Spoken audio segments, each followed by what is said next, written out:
নানি, আমার মনে হচ্ছে নীলুফা আন্টি আমার মায়ের দেখাশোনা ঠিকমতো করছে না। বাবাকে বলবো মায়ের দেখাশোনার জন্য যেন অন্য লোক রাখে। কিন্তু নীলিফা তো ভালো, ও তো মন দিয়ে তোর মায়ের সেবা করছে। কি জানি সেদিন মাকে কি ওষুধ দিল আর মা ঘুমিয়ে পড়ল। হয়তো ঘুমের বড়ি দিয়েছে, ডাক্তার তো দিতে বলেছে। তোর মা ভালো হয়ে যাবে। তোর মায়ের শরীরে রক্ত নেই, তাই হয়তো এরকম করেছে। তুই চিন্তা করিস না, সব ঠিক হয়ে যাবে। নীলুফাকে আমি বলে দেব যেন তোর মায়ের ভালো যত্ন নেয়। আমাদের এই গল্পের নায়ক নীরব ইসলাম শুভ, বয়স 12 বছর। নীরবের আরেকটা বোন আছে, তার নাম সাহারা। নীরবের বাবা আনোয়ার ইসলাম কর্মসূত্রে দুবাই থাকতো। হঠাৎ স্ত্রী অসুস্থ হয়ে পড়ায় সে দুবাই থেকে দেশে ফিরে আসে, আর সেই টাকায় জায়গা কিনে খাবারের দোকান তৈরি করেছে। আনোয়ার ইসলামরা দুই ভাই, আনোয়ার ইসলাম বড় আর শাহিদ ইসলাম ছোট। শাহিদ বেকার, সে কিছু কাজ করে না। বর্তমানে তার বড় ভাইয়াকে খাবারের দোকানে সাহায্য করে। আনোয়ার ইসলামের স্ত্রী মন্তাসরা বেগম অসুস্থ। ডাক্তার দেখিয়ে টেস্ট করে জানতে পারা যায় তার পেটে জল জমেছে। মন্তাসা বেগমের দেখাশোনা করার জন্য আনোয়ার ইসলামের শাশুড়ি জাহানারা বেগম নীলুফাকে পাঠায়। নীলুফা জাহানারা বেগমের খালাতো বোনের মেয়ে। জাহানারা বেগম নীলুফাকে খুব ভালোবাসে। নীলুফা বেগমের বয়স 22 বছর, খুব গরিবের মেয়ে। কোনোভাবে মাধ্যমিক পাশ করে আর পড়াশোনা করা হয়নি। তার মা একটা হসপিটালে আয়ার কাজ করত। নীলুফা তার মায়ের সাথে মাঝে মাঝে যেত, সেখান থেকে সে রোগীর কিভাবে সেবা করতে হয় তার ট্রেনিং নেয়। তাই মান্তাসা বেগম যখন অসুস্থ হয়ে পড়ল, তখন তার মা জাহানারা বেগম নীলুফার সাথে যোগাযোগ করে আর তাকে তার মেয়ের দেখাশোনার দায়িত্ব দেয়। আর নীলুফা খুব সহজে রাজি হয়ে যায়, কারণ নীলুফার একটা উদ্দেশ্য আছে, আর সেটা হলো আনোয়ার ইসলামের ছোট ভাই শাহিদকে সে ভালোবাসে। সেই মতো প্রস্তাব দেয় বাড়িতে। কিন্তু মান্তাসা বেগমের এই বিয়েতে মত ছিল না, কারণ নীলুফার বাবা একটা খুনির কেসের আসামি। নীলুফা বেগমের সেবা করে সত্ত্বেও মান্তাসা বেগম আরও অসুস্থ হয়ে পড়ে, আর কিছুদিনের মধ্যে সে মারা যায়। মায়ের মৃতদেহের সামনে দাঁড়িয়ে নীরব ও তার ছোট বোন সাহারা খুব কান্না করছে। নীরব কান্না করতে করতে বলল, মা, তুমি কোথায় চলে গেলে? এই নিষ্ঠুর পৃথিবীতে তুমি আমাকে কার কাছে ফেলে গেলে? আমাকে নিয়ে চলো মা তোমার সাথে। তোমাকে ছাড়া আমি যে অসহায়। আমার কান্না দেখে আমার নানি জাহানারা বেগম আমাকে শান্ত করে আর বলল, কি করব, অনেক তো চেষ্টা করলাম, সবটাই আমাদের ভাগ্য। মান্তাসা বেগমের বাপের বাড়ি তার শ্বশুরবাড়ি থেকে আধ ঘন্টা রাস্তা, তাই জাহানারা বেগমের মেয়ে অসুস্থ হওয়ার পর প্রায় দেখতে আসতো। সেও মেয়ের মৃতদেহের সামনে কান্না করতে লাগলো। তার কিছুদিন পর নাতি নাতনিদের কথা চিন্তা করে জাহানারা বেগম একটা সিদ্ধান্ত নেয়, আর সেই সিদ্ধান্ত সে তার জামাইকে জানায় আর বলল, আনোয়ার, আমার মেয়ে চলে গেছে, নিয়তির উপর আর কারো হাত নেই। ওই দুই সন্তানের কথা ভেবে তোমাকে আবার পুনরায় বিয়ে করতে হবে। শাশুড়ির কথায় আনোয়ার ইসলাম বলল, আপনি কি বলছেন? আমি আর বিয়ে করব না। তা বলতে হয়? বিয়ে তো তোমাকে করতেই হবে, আর আমি মেয়েও ঠিক করে ফেলেছি। মেয়ে ঠিক করে ফেলেছেন মানে? হুম, আনোয়ার, আমি নীলুফার সাথে তোমার বিয়ে দিতে চাই। যদি তোমার আপত্তি না থাকে আমি নীলুফার মায়ের সাথে কথা বলবো। মা, আপনি কি বলছেন? নীলুফার বয়স কত আর আমার বয়স কত? নীলুফা কেন রাজি হবে আমার মতো বয়স্ক লোককে বিয়ে করতে? ওটা আমার হাতে ছেড়ে দাও বাবা। এখন বলো তুমি রাজি আছো কিনা। আমাকে কিছুটা সময় দিন, তারপর আমি আপনাকে জানাচ্ছি। জাহানারা বেগম যখন কথাগুলো বলছিল তখন পাশে ছিল নীরব আর সাহারা। নীরব আপত্তি জানিয়ে বলল, না নানি, ওই আন্টিকে বাবা বিয়ে করবে না। কেন, কি হয়েছে? আন্টি তো ভালো। না, আন্টি ভালো নয়। মাকে ঠিক দেখাশোনা করতো না, মায়ের যত্ন নিত না। না নীরব, তোর এটা ভুল ধারণা। আন্টি ভালো, আর ও যদি তোর মা হয়ে আসে তোদের দুই ভাই বোনকে খুব আদর করবে। নীরবের আপত্তি না শুনে জাহানারা বেগম প্রস্তাব দেয় নীলুফার মা ফারজানা বেগমের কাছে আর বলে, ফারজানা, তুই তো আমার নিজের খালার মেয়ে, তাই তোর কাছে একটা অনুরোধ ছিল। আমার মেয়েটা তো মারা গেল, আর ওই দুই ছেলে মেয়ে এখন দেখাশোনা করার লোক দরকার। আমি আবার আনোয়ারের বিয়ে দেখব। আমার ইচ্ছা নীলুফার সাথে আনোয়ারের বিয়ে দেওয়ায়। তুই আর আপত্তি করিস না। ওই দুই ভাই বোনের কথা ভেবে তুই রাজি হয়ে যা। তুই যদি রাজি হোস নীলুফা আপত্তি করবে না। জাহানারা বেগমের কথা শুনে ফারজানা বেগম বলল, বাবু, আপত্তি করব কেন? আনোয়ার তো ভালো ছেলে, বিদেশ থেকে কত টাকা নিয়ে এসেছে, আবার এখন দোকান খুলে ব্যবসা করছে। আমার কোনো অমত নেই। আমি এই বিষয়ে নীলুফার সাথে কথা বলবো। কথা মতো ফারজানা নীলুফার সাথে কথা বলল আর বলল, নীলুফা, তোর জাহানারা খালা বলছিল নীরব আর সাহারার কথা ভেবে ওরা আনোয়ারের আবার বিয়ে দিতে চায়, আর তোকে জাহানারও পছন্দ করেছে। তুই যাতে ওই দুই ভাই বোনের মা হয়ে দায়িত্ব পালন করিস। মায়ের মুখ থেকে এই কথা শুনে নীলুফা আপত্তি জানিয়ে বলল, মা, তুমি কি বলছো? দুলাভাই আমার থেকে কত বড়, আমি বিয়ে করব না? কত আর বলবো, 13-14 বছরে? তোর বাবাও তো আমার থেকে ওরকম বড় ছিল। আমি যদি নিয়ে সংসার করতে পারি, তুই কেন পারবি না? তাছাড়া ওর টাকা পয়সা ভালোই আছে, তুই রাজি হয়ে যা। তোর বাবার যা রিপোর্ট, আমি তোর ভালো ছেলের সাথে বিয়ে দিতে পারবো না। ফারজানা বেগম কথাটা শেষ করতে পারল না, তার আগে নীলুফা চিৎকার করে তার মাকে উদ্দেশ্য করে বলল, এই বিষয়ে আর একটা কথা নয়। মেয়ের কথায় ফারজানা বেগম আর কিছু বলল না। তারপরের দিন নীলুফা আনোয়ার ইসলামদের বাড়িতে এসে তার ছোট ভাই শাহিদের সাথে দেখা করে আর বলল, শুনেছো, তোমার বড় ভাইয়ের সাথে আমার বিয়ের কথা চলছে? শাহিদ ইসলাম তখন রুমে বসে কাকে যেন ফোন করছিল। হঠাৎ নীলুফার কথা শাহিদ ইসলাম ফোন কেটে দেয় আর বলে, তুমি কি বলছো? তোমার সাথে ভাইয়ের বিয়ে মানে? ওই দুই বাচ্চার মা হতে হবে আমাকে, ওদের যত্ন করতে হবে, সেজন্য ওই বুড়োটাকে আমাকে বিয়ে করতে হবে? না, এ কখনো সম্ভব নয়। হ্যাঁ, বাড়ি থেকে বিয়ের প্রস্তাব দিয়েছে। আর শোনো, তুমি বাড়িতে জানিয়ে দাও, একদিন তোমার ভাবি আমাদের বিয়েতে আপত্তি করেছিল।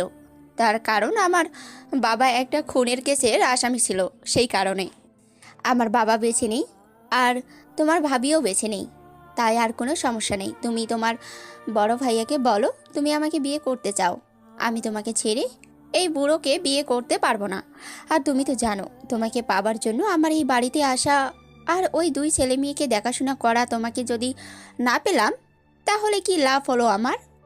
আর কেবলমাত্র তোমার জন্য তোমার ভাবিকে আমি যত্ন করতাম না, কারণ আমি চাইতাম ও মরে যাক। ও মরে গেলে আমার পথের কাঁটা দূর হবে।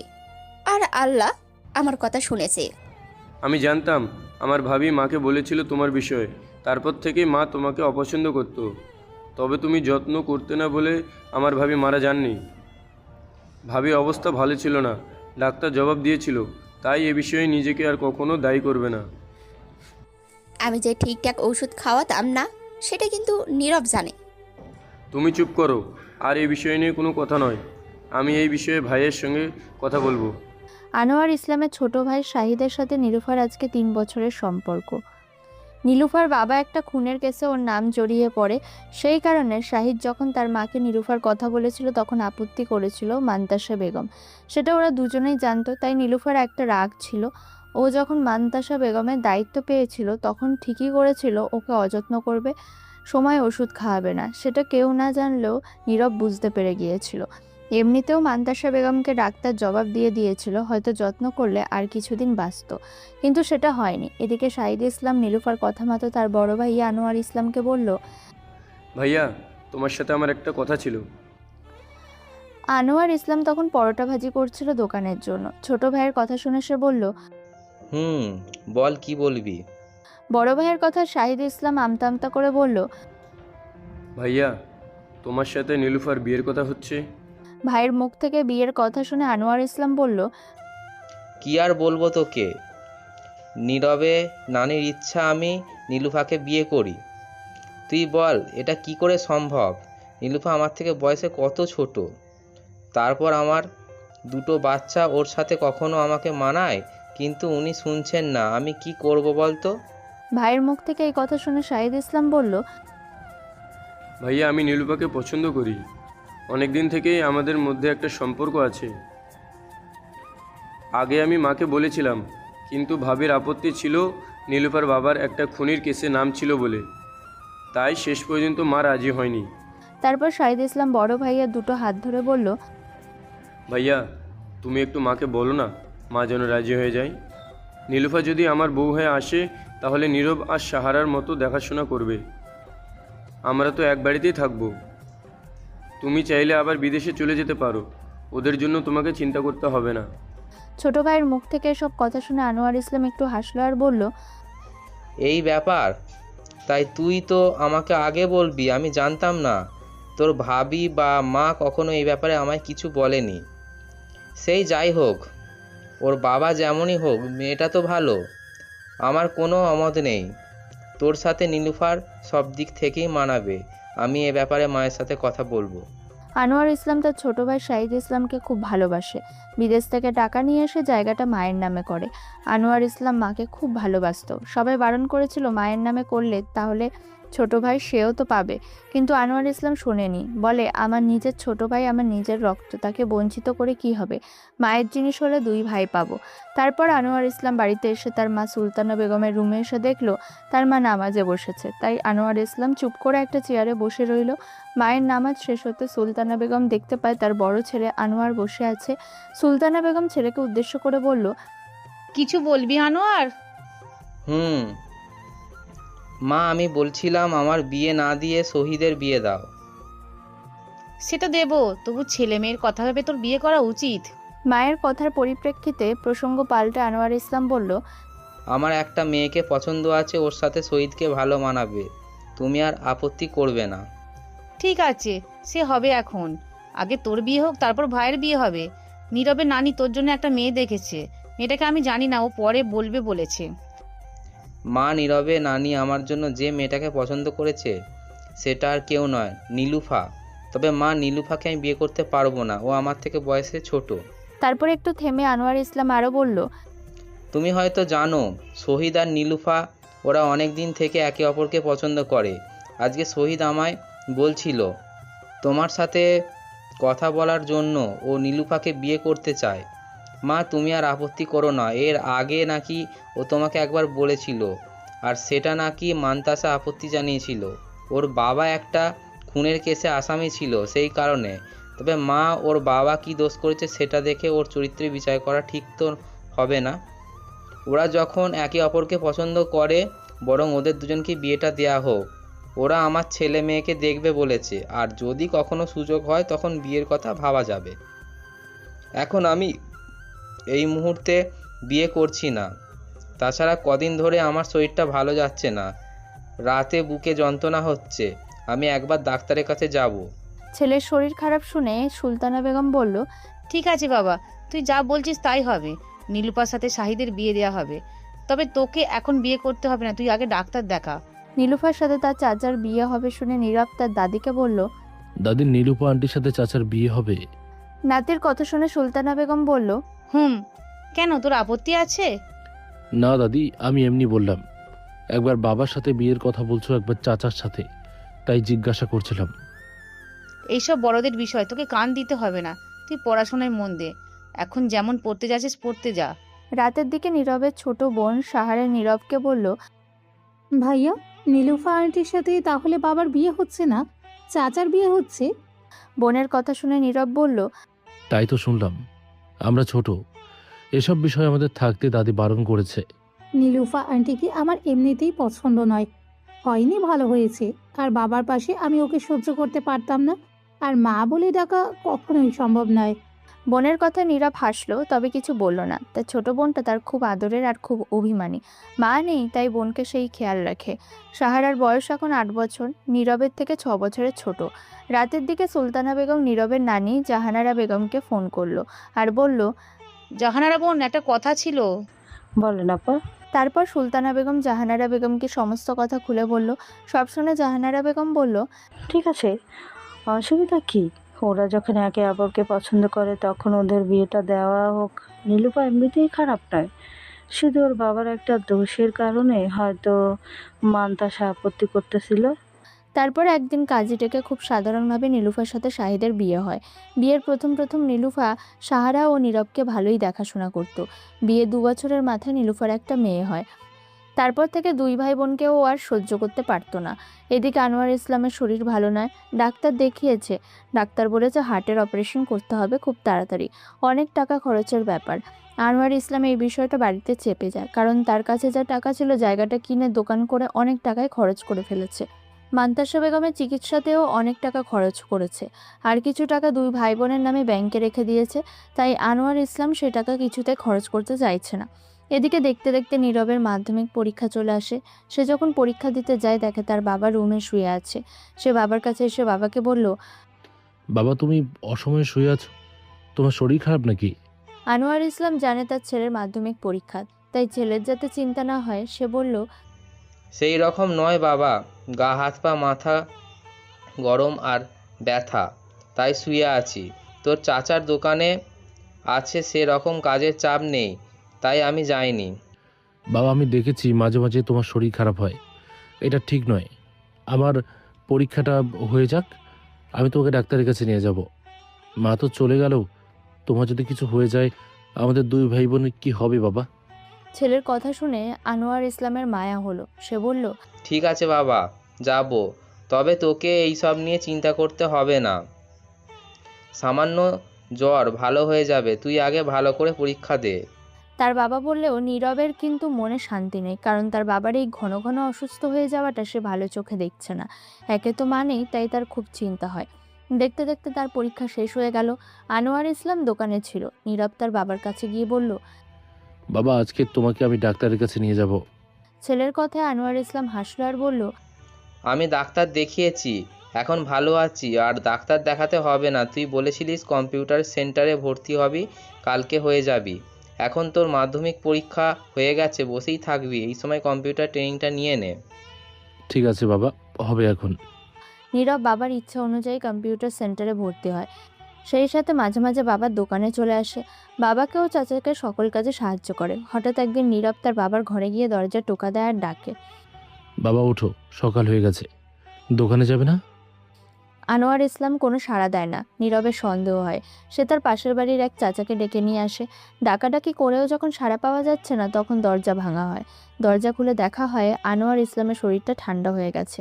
নীরব বুঝতে পারে। সঙ্গে সঙ্গে সে ডাক্তারকে ফোন করে ডাক্তার চেক আপ করে বলে অনেক আগে আনোয়ার ইসলাম মারা গেছে। বাবা মারা গেছে শুনে সাহারা কান্নায় ভেঙে পড়ে। নীরব তাকে অনেক কষ্টে শান্ত করে। খবর পেয়েও ওর চাচা ছুটে আসে। নীলুফা বেগম বলল, মাও মরে গেল, আবার বাবাটা, আর এই দুটোকে আমাদের ঘাড়ে চাপিয়ে দিয়ে চলে গেল। নীলুফা বেগমের কথা শুনে নীরবের ছোট চাচা শাহিদ ইসলাম বলল, নীলুফা, তোমার একই কথাবার্তা, এ সময় এই কথা কেউ বলে? তারপর সবাই মিলে আনোয়ার ইসলামের দাফন কার্য সম্পন্ন করলো। নীরবের মাধ্যমিক পরীক্ষার রেজাল্ট বেরোয়। নীরব মাধ্যমিকে ভালো রেজাল্ট করেছে। সে দাদিকে বলল, দাদি, আমি মাধ্যমিকে খুব ভালো রেজাল্ট করেছি, স্যারেরা সবাই আমার প্রশংসা করছে। নীরবের কথা শুনে তার দাদি কিছু বলার আগে নীলুফা বেগম বলল, তা ভালো রেজাল্ট করে তুই কি করবি? তোকে আর পড়াশোনা করতে হবে না, তোর চাচাই একা কত সংসারের দায়িত্ব নেবে। তুইও এবার থেকে দোকানে বসবি।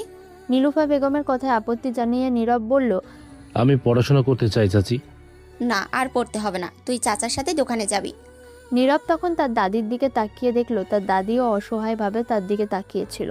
নীলুফা বেগম তার শাশুড়িকে পছন্দ করে না। নীরবের আর কিছু করার রইল না। তার পরের দিন থেকে নীরব তার চাচার সাথে দোকানে যাওয়া শুরু করলো। ভাইয়ার এই অবস্থা তার ছোট বোন সাহারা ভালোভাবে নিল না। সে তার নানিকে ফোন করলো আর বলল, নানি, তুমি তো বলেছিলে নীলুফা খুব ভালো মেয়ে, তোদের দেখাশোনা করবে, আর আজকে তোমার সেই পছন্দের মেয়ে জানো ভাইয়ার সাথে কত খারাপ ব্যবহার করেছে।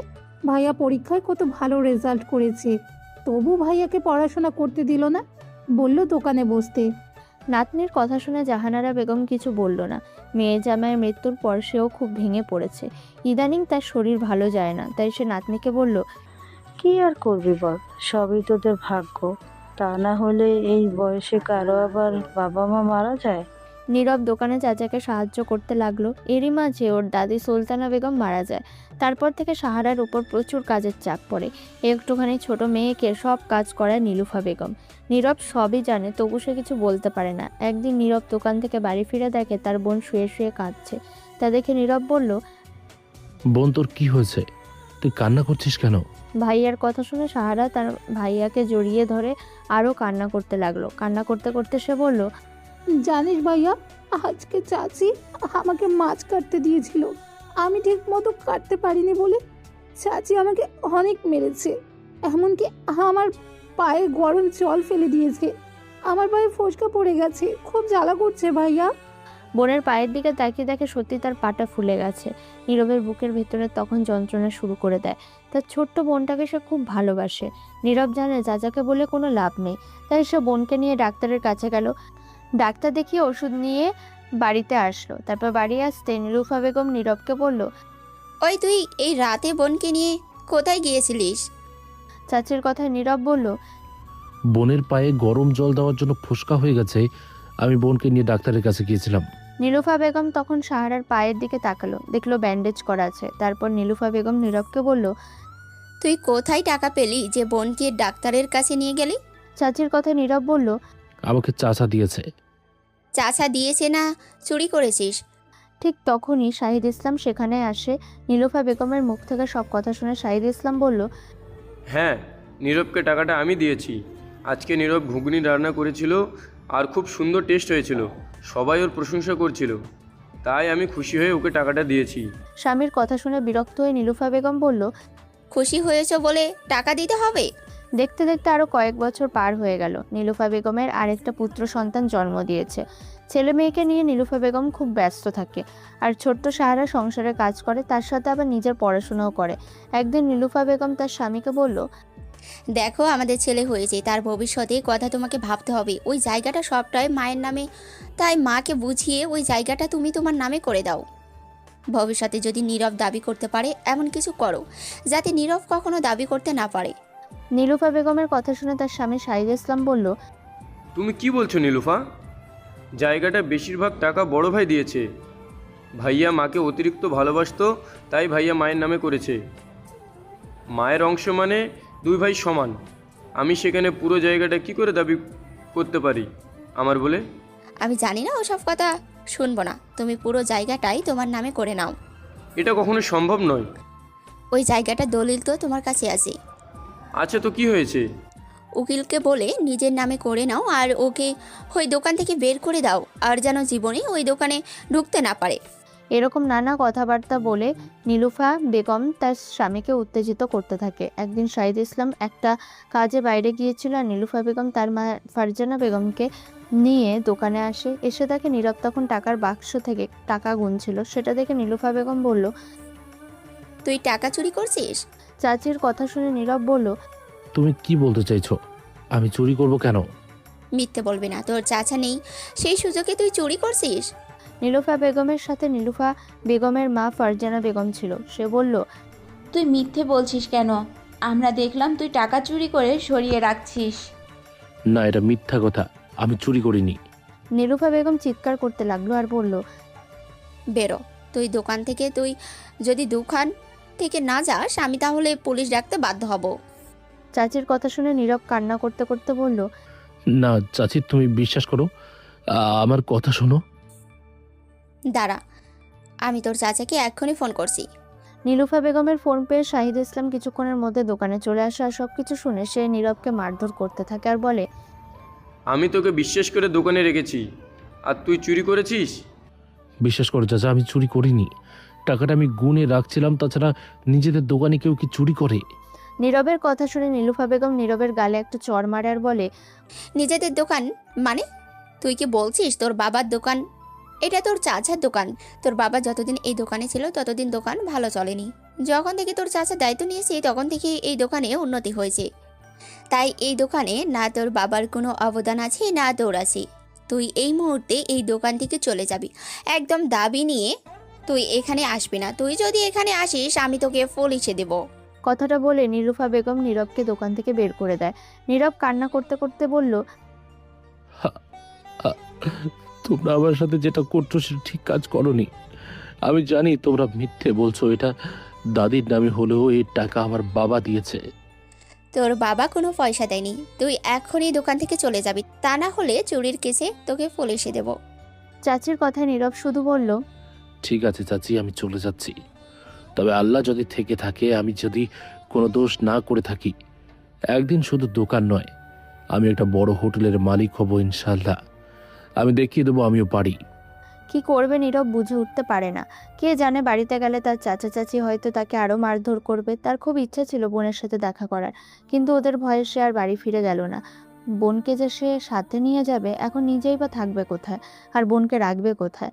মামার বাড়িতে যাবে ঠিক করেছিল, কিন্তু নানির শরীর খারাপ, মামি নানিকে পছন্দ করে না। আবার নীরব যদি যায় তাহলে আরও অশান্তি করবে।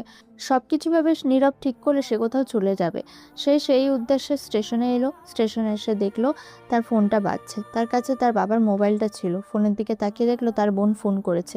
সে ফোনটা রিসিভ করলো। তার বোন কিছু বলার আগেই বলল, আমার জন্য চিন্তা করবি না, আমি যেখানে থাকি তোর বিয়ের সময় ঠিক আসবো। তোর ভাইয়া তোকে খুব ভালোবাসে।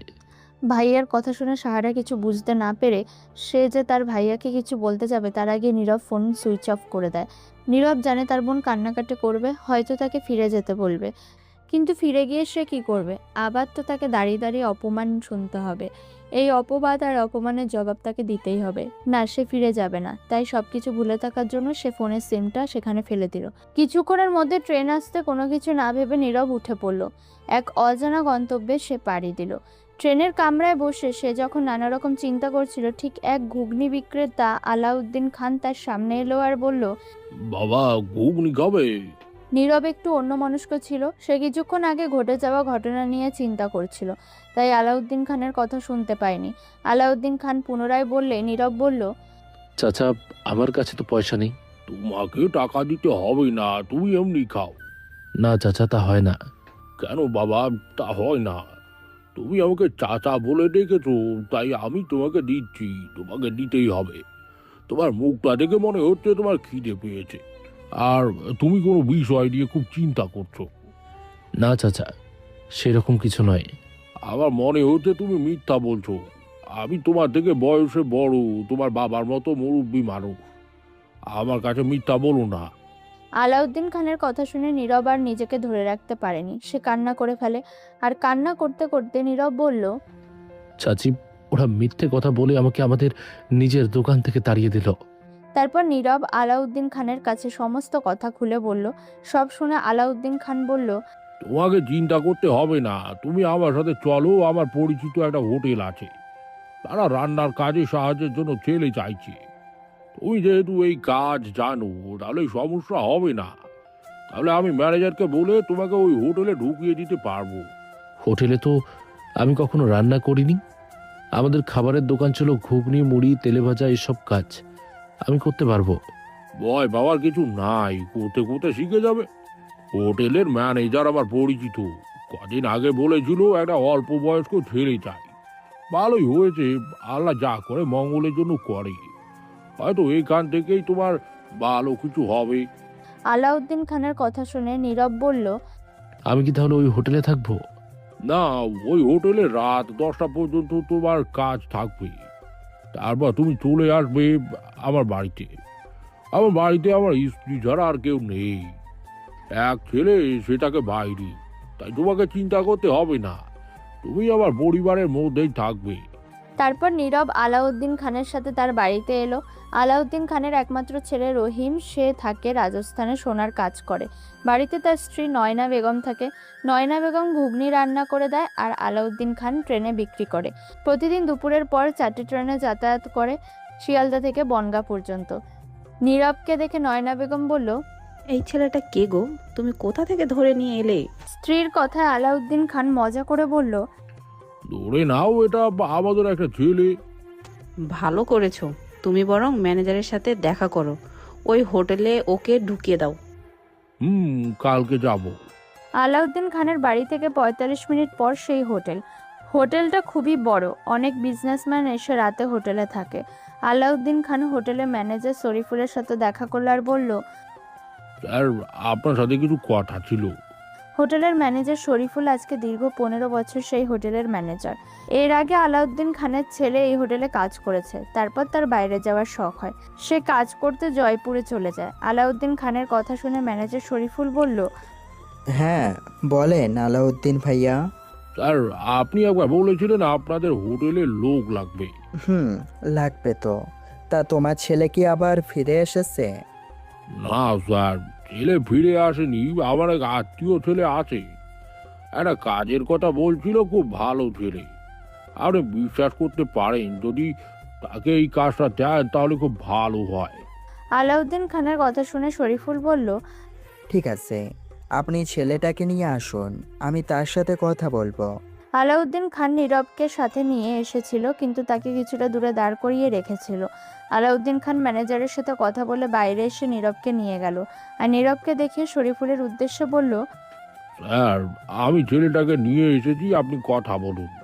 আলাউদ্দিন খানের কথা মতো শরীফুল নীরবকে পর্যবেক্ষণ করলো, তারপর বলল, তোমার নাম কি আর বয়স কত? আমার নাম নীরব ইসলাম, বয়স 17 বছর। পরিবারে তোমার কে কে আছে? পরিবার বলতে আমার ছোট বোন ছাড়া আর কেউ নেই।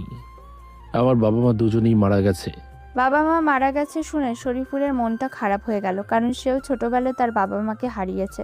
তাই সে আর দ্বিতীয় প্রশ্ন করলো না, শুধু জিজ্ঞাসা করলো, তুমি হোটেলের কাজ কিছু জানো? না, আমি তো কখনো করিনি, তবে শিখিয়ে দিলে পারবো। শিখিয়ে বলতে, এখানে অনেক কাস্টমার আছে, তারা রাতে থাকে আমার এখানে। রাঁধুনিকে হেল্প করার জন্য একজন লোকের দরকার। তুমি কি রান্নার সম্বন্ধে কিছু জানো? আমার বাবার খাবারের দোকান ছিল, আমি বাবাকে সাহায্য করতাম, সেই হিসেবে যেটুকু জানি। ঠিক আছে, অসুবিধা নেই। তুমি তাহলে এখন রাঁধুনিকে হেল্প করবে আর হোটেল পরিষ্কার করবে। এই দুটো কাজ তোমার, আর তুমি সারা দিন খেতে পারবে। আর যদি প্রয়োজন মনে করো তাহলে থাকার জন্য তোমার ঘর আছে। আর যদি না ইচ্ছা হয় তাহলে তুমি চলে যেতে পারো। আর তোমার বেতন তোমার কাজের উপর নির্ভর করছে। যদি কাজ ভালো করো তাহলে এখানে 15,000 টাকাও পেতে পারো। এখন তো তুমি প্রথম, তাই হয়তো শুধু একটু কম পাবে। তুমি আজকে বাড়ি চলে যাও, কাল থেকে কাজে আসবে। নীরব বাড়িতে এলে নয়না বেগম খুব খুশি হয় আর বলে, খুব ভালো হয়েছে, তোমার কাজটা হয়ে গেছে। তবে বাবা, তুমি হোটেলে থাকবে না, তুমি কাজ করে রাতের দিকে চলে আসবে। রাত 10টার পথে তোমার ছুটি হয়ে যাবে। আর আমাদের বাড়িতে বেশি দূর নয়, তুমি এসে আমাদের সাথে থাকবে। আমরা দুজনে বুড়াবুড়ি থাকি, তোমার মতো ছেলের একটা দরকার। নয়না বেগমের কথা শুনে নীরব হাসলো আর বলল, ঠিক আছে চাচি, তাই হবে। তার পরের দিন থেকে নীরব হোটেলের কাজে ঢোকে। সকাল বিকাল হোটেলের রুম পরিষ্কার করে আর রাঁধুনিকে তার কাজে হেল্প করে। এইভাবে চলে যায় বেশ কিছুদিন। এদিকে সাহারা ভাইয়ার কোনো খবর না পেয়ে কান্না করতে থাকে, বারবার চাচিকে জিজ্ঞাসা করে, তারা কোনো উত্তর দেয় না। কিছু বললেই চাচি মারধর করে। সে একদিন কান্না করতে করতে তার নানি জাহানারা বেগমকে ফোন করলো আর বলল, নানি, ভাইয়ার খবর পাচ্ছি না। চাচা চাচি তো কিছু বলতে চাইছে না। আমাদের পাড়ার একজনকে জিজ্ঞাসা করেছিলাম, ওরা বলেছিল সেদিন নাকি ভাইয়াকে দোকানের চাচা মারধর করে তাড়িয়ে দেয়। আমার খুব কষ্ট হচ্ছে। কবে ভাইয়া আসবে? ভাইয়া কি আর ফিরে আসবে না? যেদিন ঘটনাটা ঘটেছিল সেদিন শুধু ভাইয়া আমাকে ফোন করেছিল, বলেছিল আমি যেখানেই থাকি তোর বিয়েতে ঠিক আসবো, তুই চিন্তা করবি না, ভালো থাকবি। নাতনির কথায় জাহানারা বেগমের চোখে জল চলে এলো। তার একমাত্র মেয়ে মারা গেছে, তার দুটো সন্তানকে সে দেখাশোনা করতে পারছে না, অথচ মৃত্যুর সময় সে মেয়েকে কথা দিয়েছিল ওদের দুই ভাই বোনকেও দেখে রাখবে। সে কান্না করতে করতে বলল, আমি কি করব বল, আমার শরীর খারাপ, আমি আর হাঁটাচলা করতে পারছি না। তোর মামি দিন রাত আমাকে খোঁটা দিচ্ছে। আমার কপালটাই খারাপ। আর সেই সাথে যদি দুই ভাই বোনে, তা না হলে এত অল্প বয়সে কেনই বা তোর বাবা মা মারা যাবে। আমার আর এখানে থাকতে ভালো লাগছে না, আমি তোমার কাছে চলে যেতে চাই। ঠিক আছে, আমি তো মামার সাথে কথা বলবো। তোর মামা তো তোদের দুই ভাই বোনকে খুবই ভালোবাসে। দেখা যাক তোর মামা যদি সম্মতি দেয়। কথা মতো তার পরের দিন আনোয়ার বেগম তার ছেলে কাশিমকে বলল, কাশিম, তোর দুলাভাই আপু দুজনেই তো চলে গেল। নীলুফাকে আমি ভালো মেয়ে বলে জানতাম, কিন্তু নীলুফা বিয়ের পর বদলে গেল। নীরব ও সাহারার উপর খুব অত্যাচার করেছে। নীরবকে দোকান থেকে বের করে দিয়েছে। সে কোথায় চলে গেছে তার সন্ধান পাওয়া যাচ্ছে না। আর সাহারা খুব কান্না করছে, এখানে আসতে চাইছে। তুই মামা হিসাবে তোরে তো একটা দায়িত্ব আছে, তুই মেয়েটাকে নিয়ে আয়। কাশিম একটা তেলের পাম্পে কাজ করে, একটাই মাত্র ছেলে। সে তার আপু দুলাভাইকে খুব ভালোবাসতো, আর ভাগনা ভাগ্নি হলো তার চোখের মণি। মায়ের কথা সে তার মাকে আশ্বস্ত করে বলল, তোমাকে চিন্তা করতে হবে না বা, আমি সাহারাকে এখানে নিয়ে আসব। নীরবকে বলছিলাম এখানে চলে আসতে, তোকে তেলে ঢুকিয়ে দিব, কিন্তু রাজি হয়নি। ও বলেছিল বাবার ব্যবসা দেখাশোনা করবে, কিন্তু কি হয়ে গেল?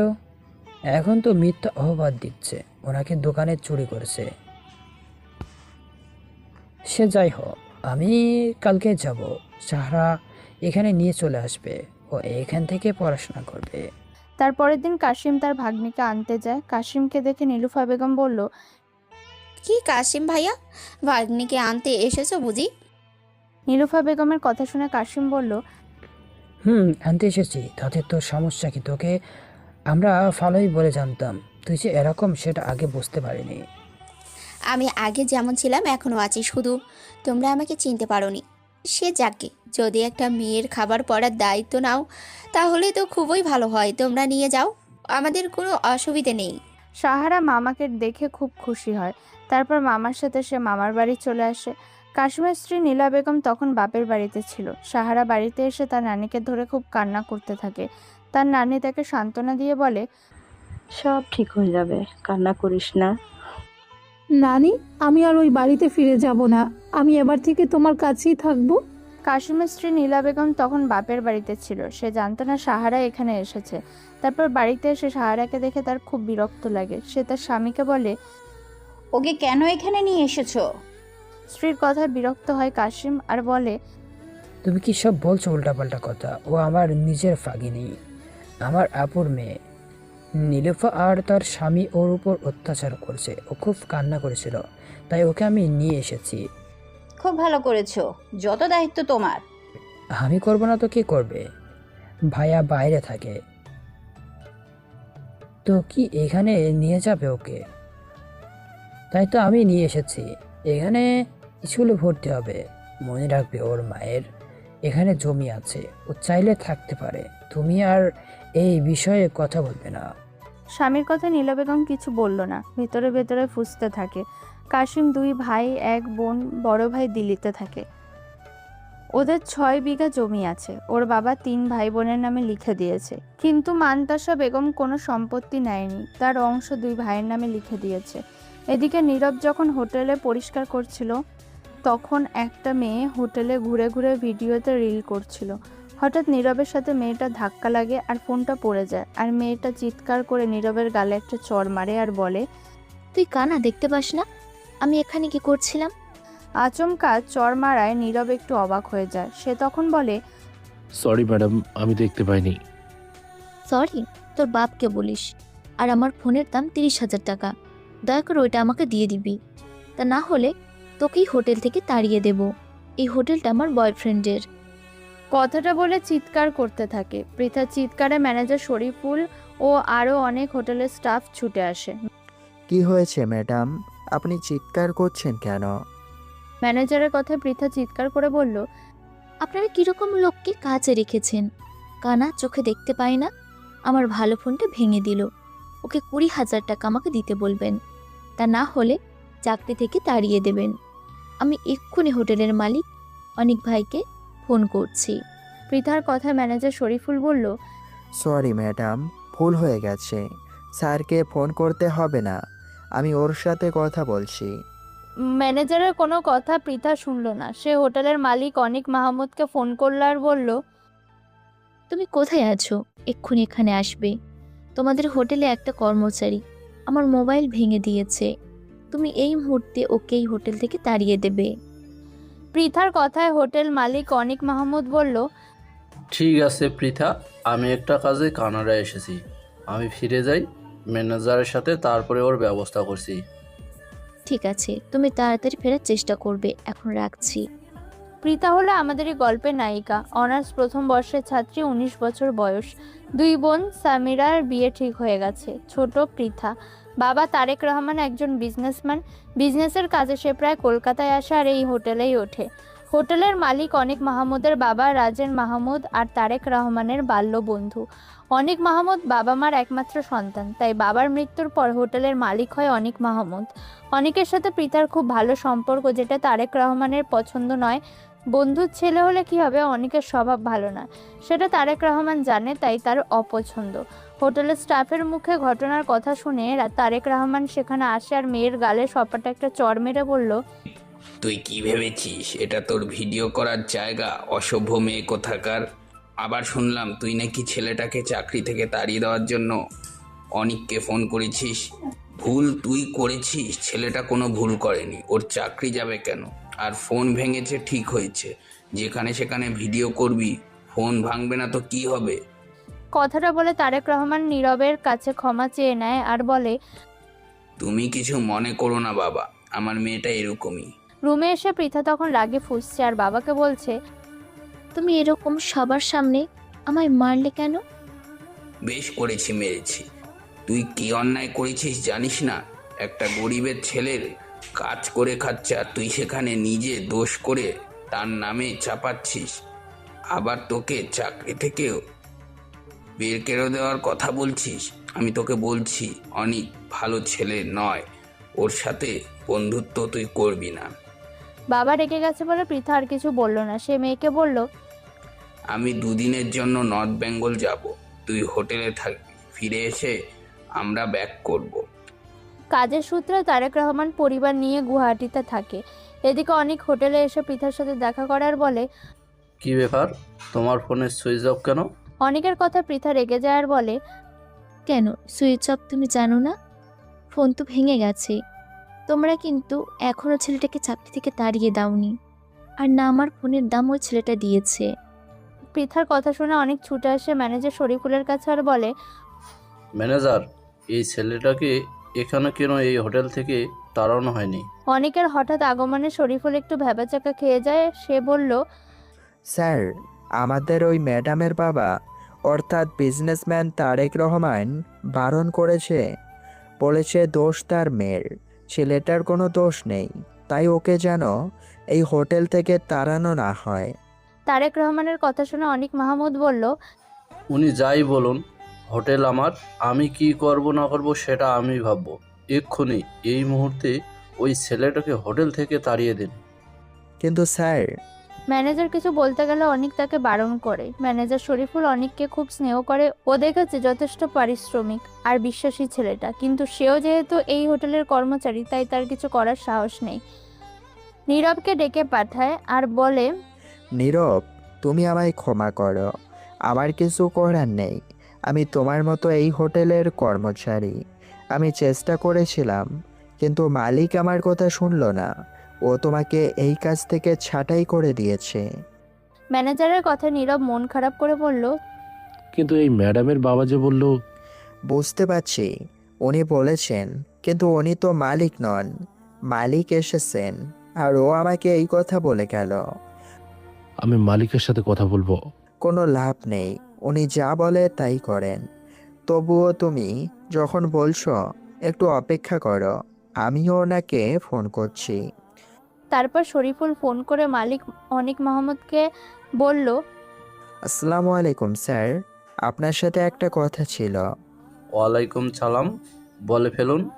স্যার, আমাদের হোটেলের কর্মচারী নীরব আপনার সাথে দেখা করতে চাইছে, যাকে আপনি কাজ থেকে ছাঁটাই করেছেন। আপনি ওকে এখনো তাড়িয়ে দেননি? স্যার, একবার কথা বলুন।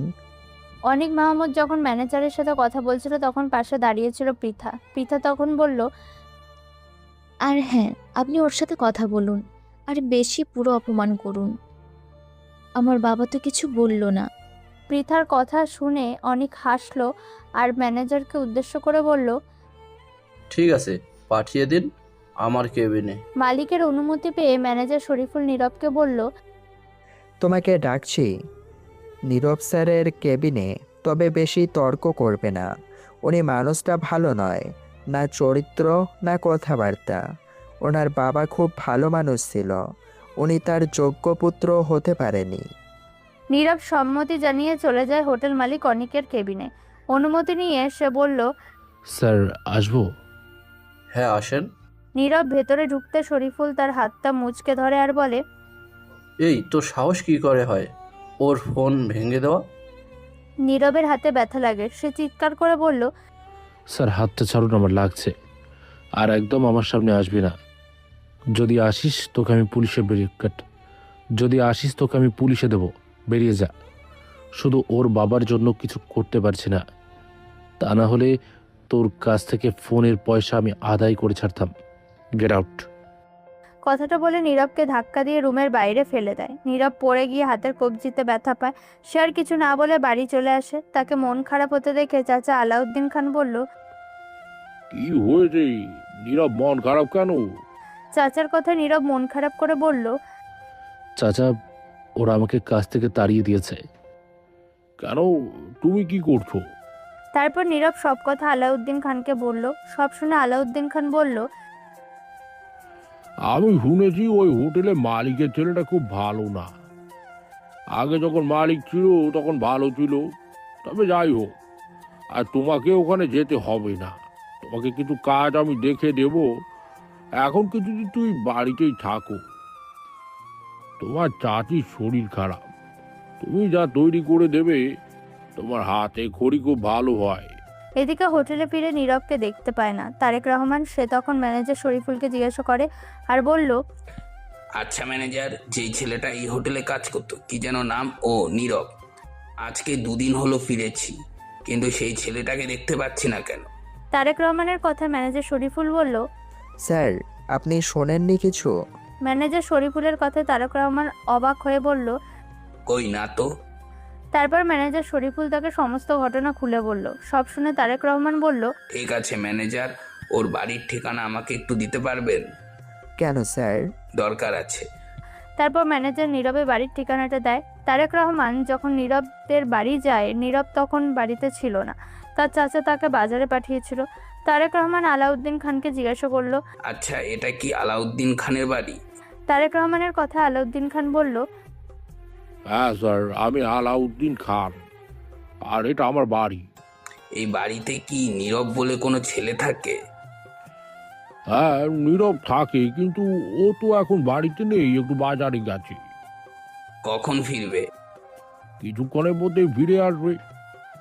ঠিক আছে, তাহলে আমি অপেক্ষা করছি। স্যার, ওর সাথে কি খুব দরকার? কথাটা বলে তারেক রহমান অপেক্ষা করতে থাকে। তাই আধ ঘন্টা পর নীরব বাজার করে বাড়িতে আসে। বাড়ির সামনেই তারেক রহমানকে অপেক্ষা করতে দেখে নীরব বলল, আসসালামু আলাইকুম স্যার, কখন এসেছেন?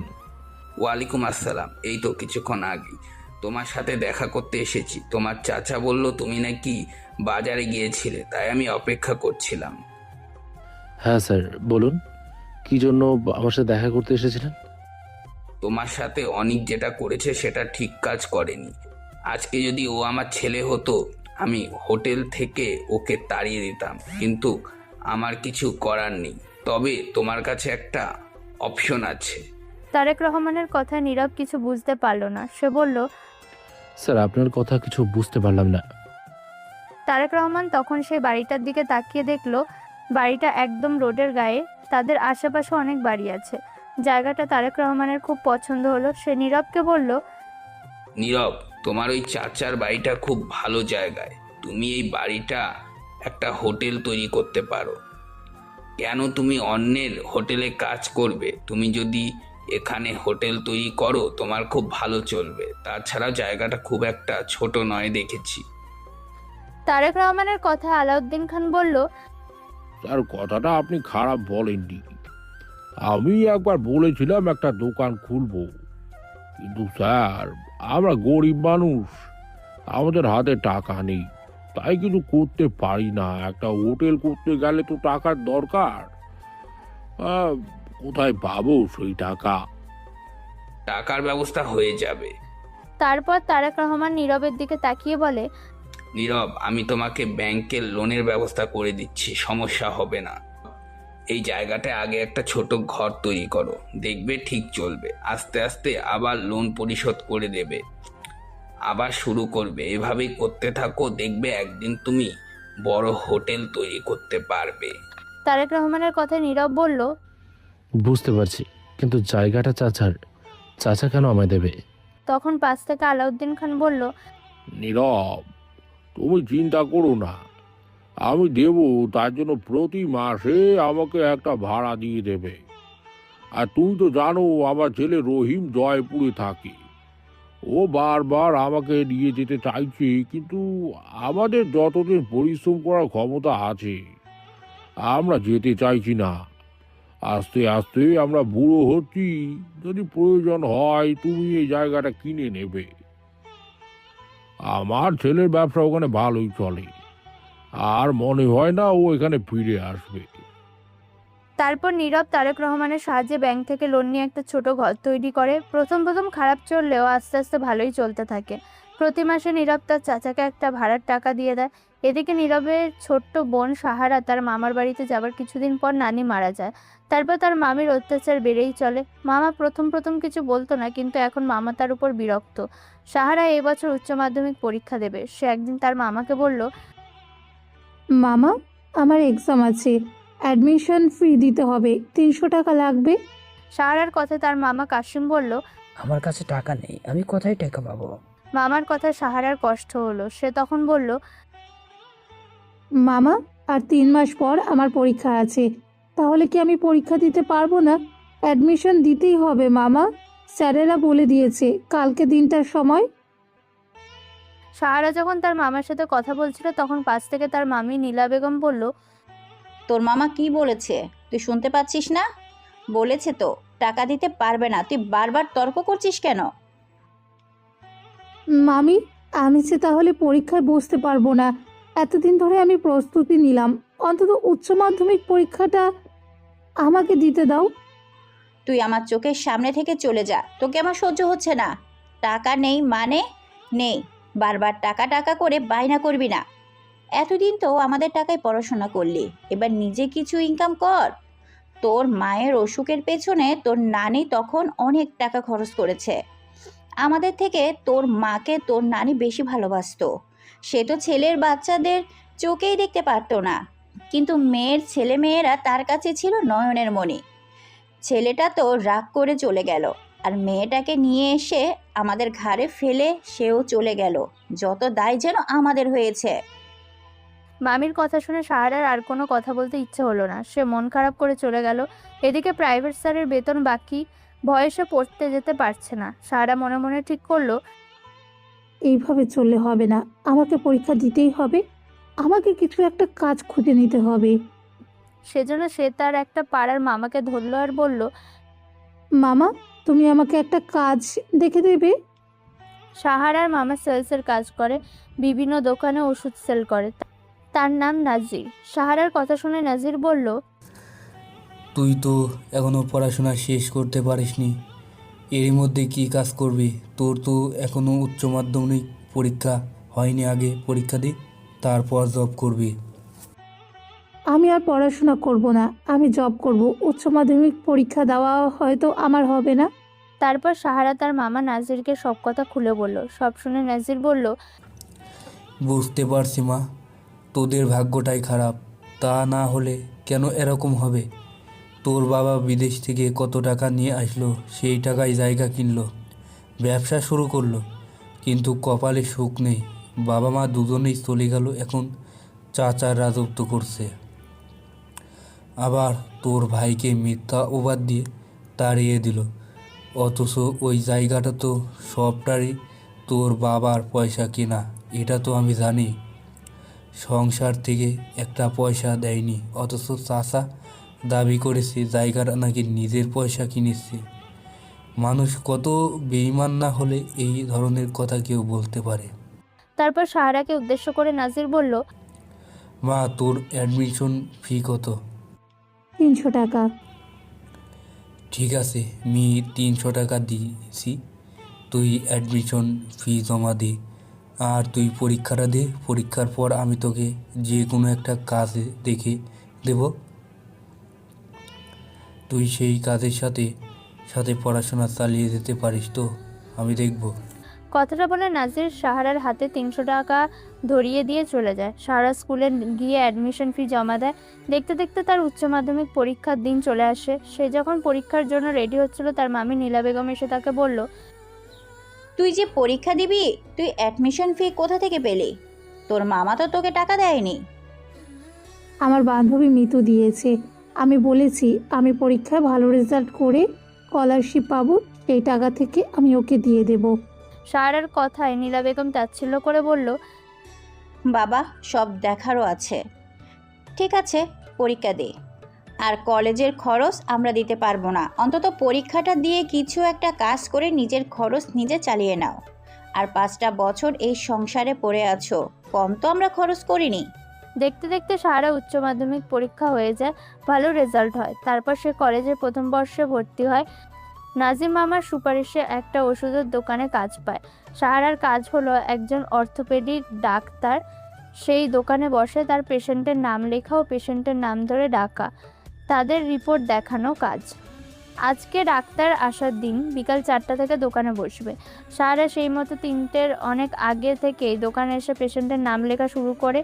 ঠিক 4টে বাজলে অর্থোপেডিক সার্জন তন্ময় সাহারিয়ার চেম্বারে ঢোকে। ডক্টর চেম্বারে ঢোকার সাথে সাথে সাহারা পেশেন্টের নাম ডাকা শুরু করে দেয়।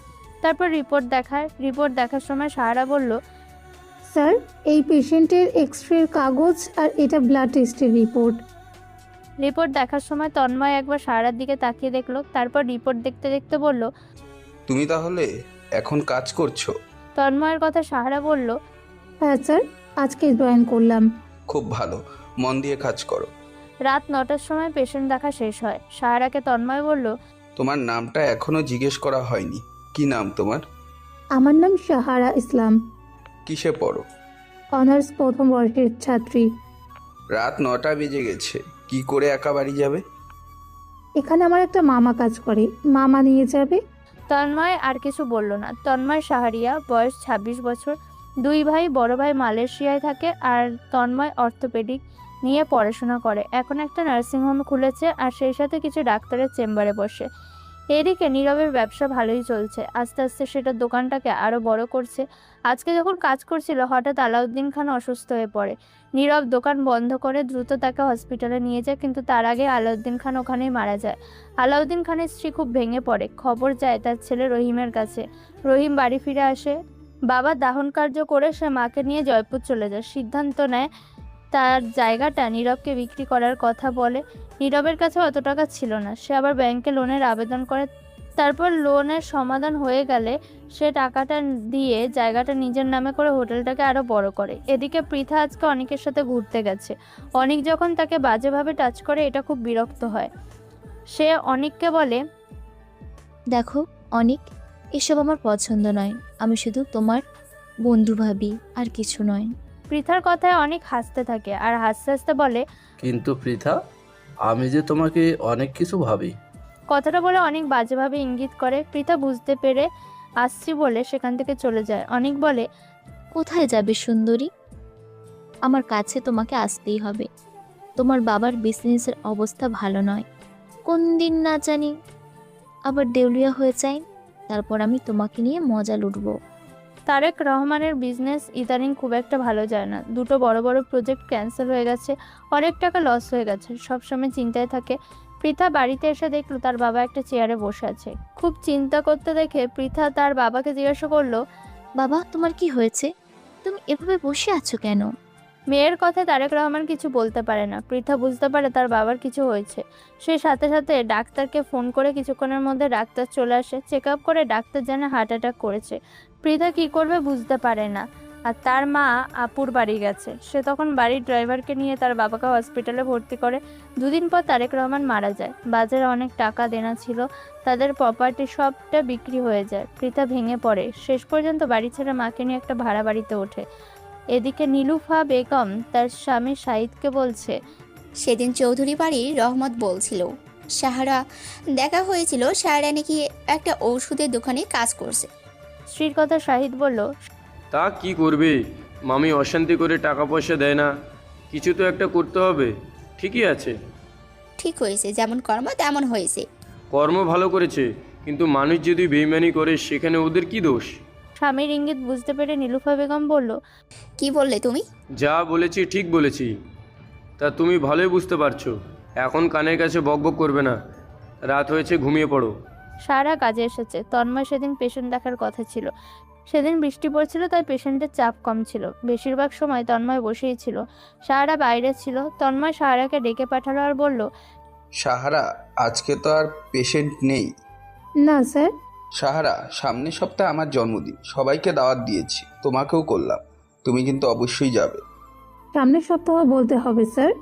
28শে জুলাই। চেষ্টা করব স্যার, হবে কি না ঠিক বলতে পারছি না।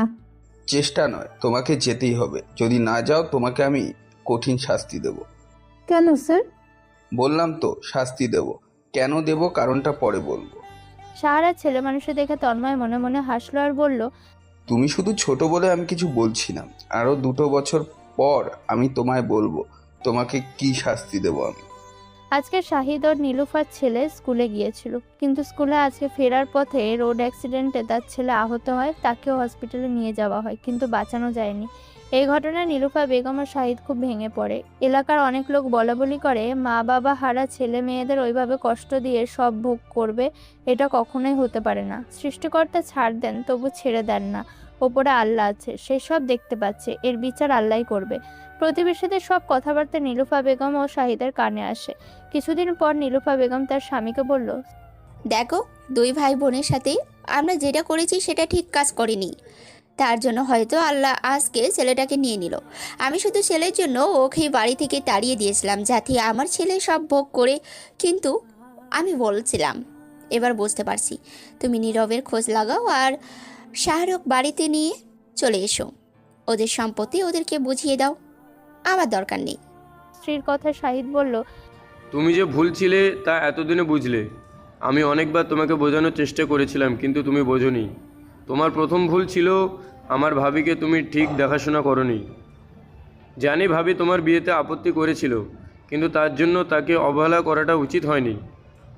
জানতাম ভাবি বাঁচবে না, তবু তুমি যত্নটা করতে পারতে, তাহলে তো আর আফসোস থাকতো না। কিন্তু তুমি কি করলে? না ভাবির যত্ন নিলে, না ভাইয়াকে দেখলে, না আমার ভাইপো ভাইজিকে দেখলে, আর আমি তোমার সাথে পা মেলাতে গিয়ে আমার জীবনটাও শেষ করে দিলাম।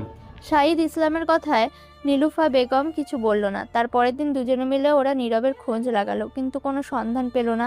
তারপর দুজনে সাহারার মামার বাড়িতে গেল। সাহারার মামা কাশিমকে বলল, কাশিম, আমরা এসেছি। সাহারাকে আমাদের সাথে নিয়ে যাব বলে আমরা ভুল করেছি। 2 ভাই বোনকে কষ্ট দেওয়া আমাদের ঠিক হয়নি। নীরব কোথায় আছে আমরা জানতে পারছি না, আর সাহারা যেহেতু এখানে আছে তাই ওকে আমরা আমাদের সাথে নিয়ে যেতে চাই। শাহিদ ইসলামের কথায় কাশিম খুব খুশি হয় আর বলে, ঠিক আছে শাহিদ, মানুষ মাত্রই ভুল করে, আর ভুল করে সে যদি সংশোধন করে নেয় তাহলে তাকে ক্ষমা করে দেওয়াই উচিত। সাহারা তোমার বাড়ির মেয়ে, তোমার অধিকার আছে ওকে নিয়ে যাওয়া, তুমি নিয়ে যাও। সাহারা শুনেছে তার চাচার ছেলে রোড অ্যাক্সিডেন্টে মারা গেছে। তার খুব দুঃখ হচ্ছিল, ছোটবেলা তার কোল দিয়ে মানুষ হয়েছে। তবে তার চাচা চাচির এই পরিবর্তন তার ভালো লাগছে। যে বাড়িতে সে 15 বছর কাটিয়েছে সেই বাড়ির উপর একটা টান তো থাকবে। সে আর আপত্তি করলো না। সাহারা চলে যাচ্ছে শুনে তার মামি একটু অভিনয় করলো, কাঁদতে কাঁদতে বলল, বাড়ির মেয়ে বাড়িতে তো ফিরে যাবে, কিন্তু এতদিন ছিল তাই আমার মনটা খারাপ। নীলা বেগমের কথায় সাহারা একটু অবাক হয়ে গেল, কারণ মামির ব্যবহার কোনোদিন ভালো ছিল না। সেও মনে মনে বলল, আমার মামি ভারী অভিনয় জানে। এদিকে তন্ময়ের জন্মদিনে সবাই এলে সাহারা আসে না। ইদানিং ডাক্তারের চেম্বারে আসছে না। সেও চিন্তা করতে থাকে, কাউকে যে জিজ্ঞাসা করবে সেই সাহস হচ্ছে না। এভাবে কেটে গেল আরও কিছুদিন। আজকে পৃথা যখন শপিং মল থেকে বাড়ি ফিরছিল তখন দেখা হয় অনেকের সাথে। পৃথাকে দেখে অনেক বলল, কি ব্যাপার ম্যাডাম, এতদিন কোথায় লুকিয়েছিলেন? শুনলাম বাবা নাকি মারা গেছে, ব্যবসাটা বন্ধ হয়ে গেছে, সব দেউলিয়া হয়ে গেছো, আর কিছু নেই, এখন নাকি মাকে নিয়ে ভাড়া বাড়িতে আসো। আরে, তোমার জন্য আমার খুব কষ্ট হয়, আমি থাকতে তুমি কেন এত কষ্ট করবে? কথাটা বলে যেই অনেক পৃথার হাতটা ধরতে যাবে অমনি পৃথা তার গালে চড় মারে আর বলে, জানোয়ার, আমার গায়ে হাত দেওয়ার তোর সাহস কি করে হলো? পৃথা চড় মারায় অনেক খুব রেগে যায় আর বলে, তোর এত বড় সাহস, তুই আমার চর মারিস? দেখ আমি তোকে কি করি। কথাটা বলে অনেক যে পৃথাকে ধরতে যাবে, পৃথা অনেককে ধাক্কা মেরে ছুটতে শুরু করে। অপর দিক থেকে একটা গাড়ি এসে পড়ায় পৃথা সেই গাড়ির সামনে চলে যায়। গাড়িটা জোরে ব্রেক কষায় বড়সড় দুর্ঘটনা থেকে বেঁচে যায়, কিন্তু পৃথার প্রায় প্রচণ্ড আঘাত লাগে। সে যন্ত্রণায় কান্না করতে থাকে। গাড়ি থেকে নেমে আসে নীরব। সে একটা কাজে বহরমপুর গিয়েছিল, ফেরার সময় এই দুর্ঘটনা। সে কিছুটা দূরে অনেককেও দেখতে পায়। অনেক নীরবকে দেখে সেখান থেকে চলে যায়। যন্ত্রণা সহ্য করতে না পেরে পৃথা জ্ঞান হারায়। নীরবের কাছে আর কোনো উপায় না থাকায় সে পৃথাকে কোলে নিয়ে গাড়িতে তোলে আর খুব দ্রুত সামনে একটা হসপিটালে নিয়ে যায়। পৃথাকে চেক আপ করে বলে তার বা পা একটা ভেঙে গেছে আর হাতের কবজিতে চোট লেগেছে, প্লাস্টার করতে হবে, অনেক টাকা খরচ। নীরব কি করবে বুঝতে পারে না, সে চিন্তা করতে থাকে। তখন পৃথার ফোনটা বেজে ওঠে। নীরব ফোনটা হাতে নিয়ে দেখে মা বলে সেভ করা আছে। নীরব ফোনটা রিসিভ করতে ওপাশ থেকে পৃথার মা সহেলি বেগম বলল, কি ব্যাপার, শপিং মল তো কখন বন্ধ হয়ে গেছে, তুই এখনো বাড়ি আসলি না কেন? পৃথার মায়ের কথা শুনে নীরব বলল, আন্টি আমি পৃথা নই, আমার নাম নীরব। আপনার সাথে আমার কিছু কথা আছে। আপনার ঠিকানাটা আমাকে একটু দেবেন, আমি তাহলে আপনার কাছে যেতাম। নীরবের কথা শুনে পৃথার মা সহেলি বেগম অবাক হয়ে গেল আর বলল, কেন বাবা, তুমি আমার কাছে আসতে চাইছো? আমার মেয়ে পিঠা কোথায়? আপনি আমাকে ঠিকানাটা দিন, আমি সব বলছি আপনাকে। পৃথার একটু সমস্যার মধ্যে আছে, তবে ও ভালো আছে, চিন্তা করবেন না। তুমি কি শপিং মলে ওর সাথে কাজ করো? হ্যাঁ আন্টি, আমরা একসাথে কাজ করি। ও একটু অসুস্থ, শুয়ে আছে, কাজ করতে পারছে না, তাই আমাকে বললো আপনাকে এখানে নিয়ে আসার জন্য। নীরবের কথা শুনে সহেলি বেগম তাকে তার ঠিকানা দিল। সহেলি বেগমকে সাথে নিয়ে হসপিটালে এলো। হসপিটালে দেখে সহেলি বেগম বুঝতে পারে কিছু একটা হয়েছে। সে কান্না করতে থাকে। নীরব বলল, আন্টি কান্না করবেন না, আজকে আমি গাড়ি নিয়ে ফিরছিলাম আর তখন পৃথা ছুটে এসে আমার গাড়িতে পড়ে যায়। আমি চেষ্টা করেছিলাম কিন্তু কিছু করতে পারিনি। ভালো হয়ে যাবে, ডাক্তার চেক আপ করছে, রিপোর্ট দেবে, তারপর চিকিৎসা শুরু হবে। টাকা চিন্তা করবেন না, যা খরচ হবে আমি দেব। নীরবের কথা সহেলি বেগম কান্না করতে করতে বলল, কিছুদিন আগে ওর বাবা মারা গেছে, তারপর থেকে মেয়েটা টেনশনে থাকে। তারেক রহমান মারা গেছে শুনে নীরবের মনটা খারাপ হয়ে যায়। এই সেই ব্যক্তি যে তাকে পথ দেখিয়েছিল। আজকে যা কিছু হতে পেরেছে তাতে তারেক রহমানের অবদান অনেকটাই। তার সুপারিশে ব্যাংক থেকে লোন পেয়েছিল। নীরব জিজ্ঞাসা করলো, আন্টি আঙ্কেলের কি হয়েছিল? ইদানিং আমাদের ব্যবসাটাও ভালো যাচ্ছে না, পরপর দুটো প্রজেক্ট ক্যান্সেল হয়ে যায়, অনেক টাকা লস হয়। উনি খুব চিন্তা করতে থাকেন।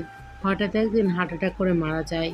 কিছুক্ষণের মধ্যে অর্থোপেডিক সার্জন তন্ময় সাহারিয়া আসে। পৃথাকে চেক আপ করে নীরবের উদ্দেশ্য বলল, দেখুন, পেশেন্টের পায়ে কতগুলো হাড় ভেঙে গেছে, অপারেশন করতে হবে।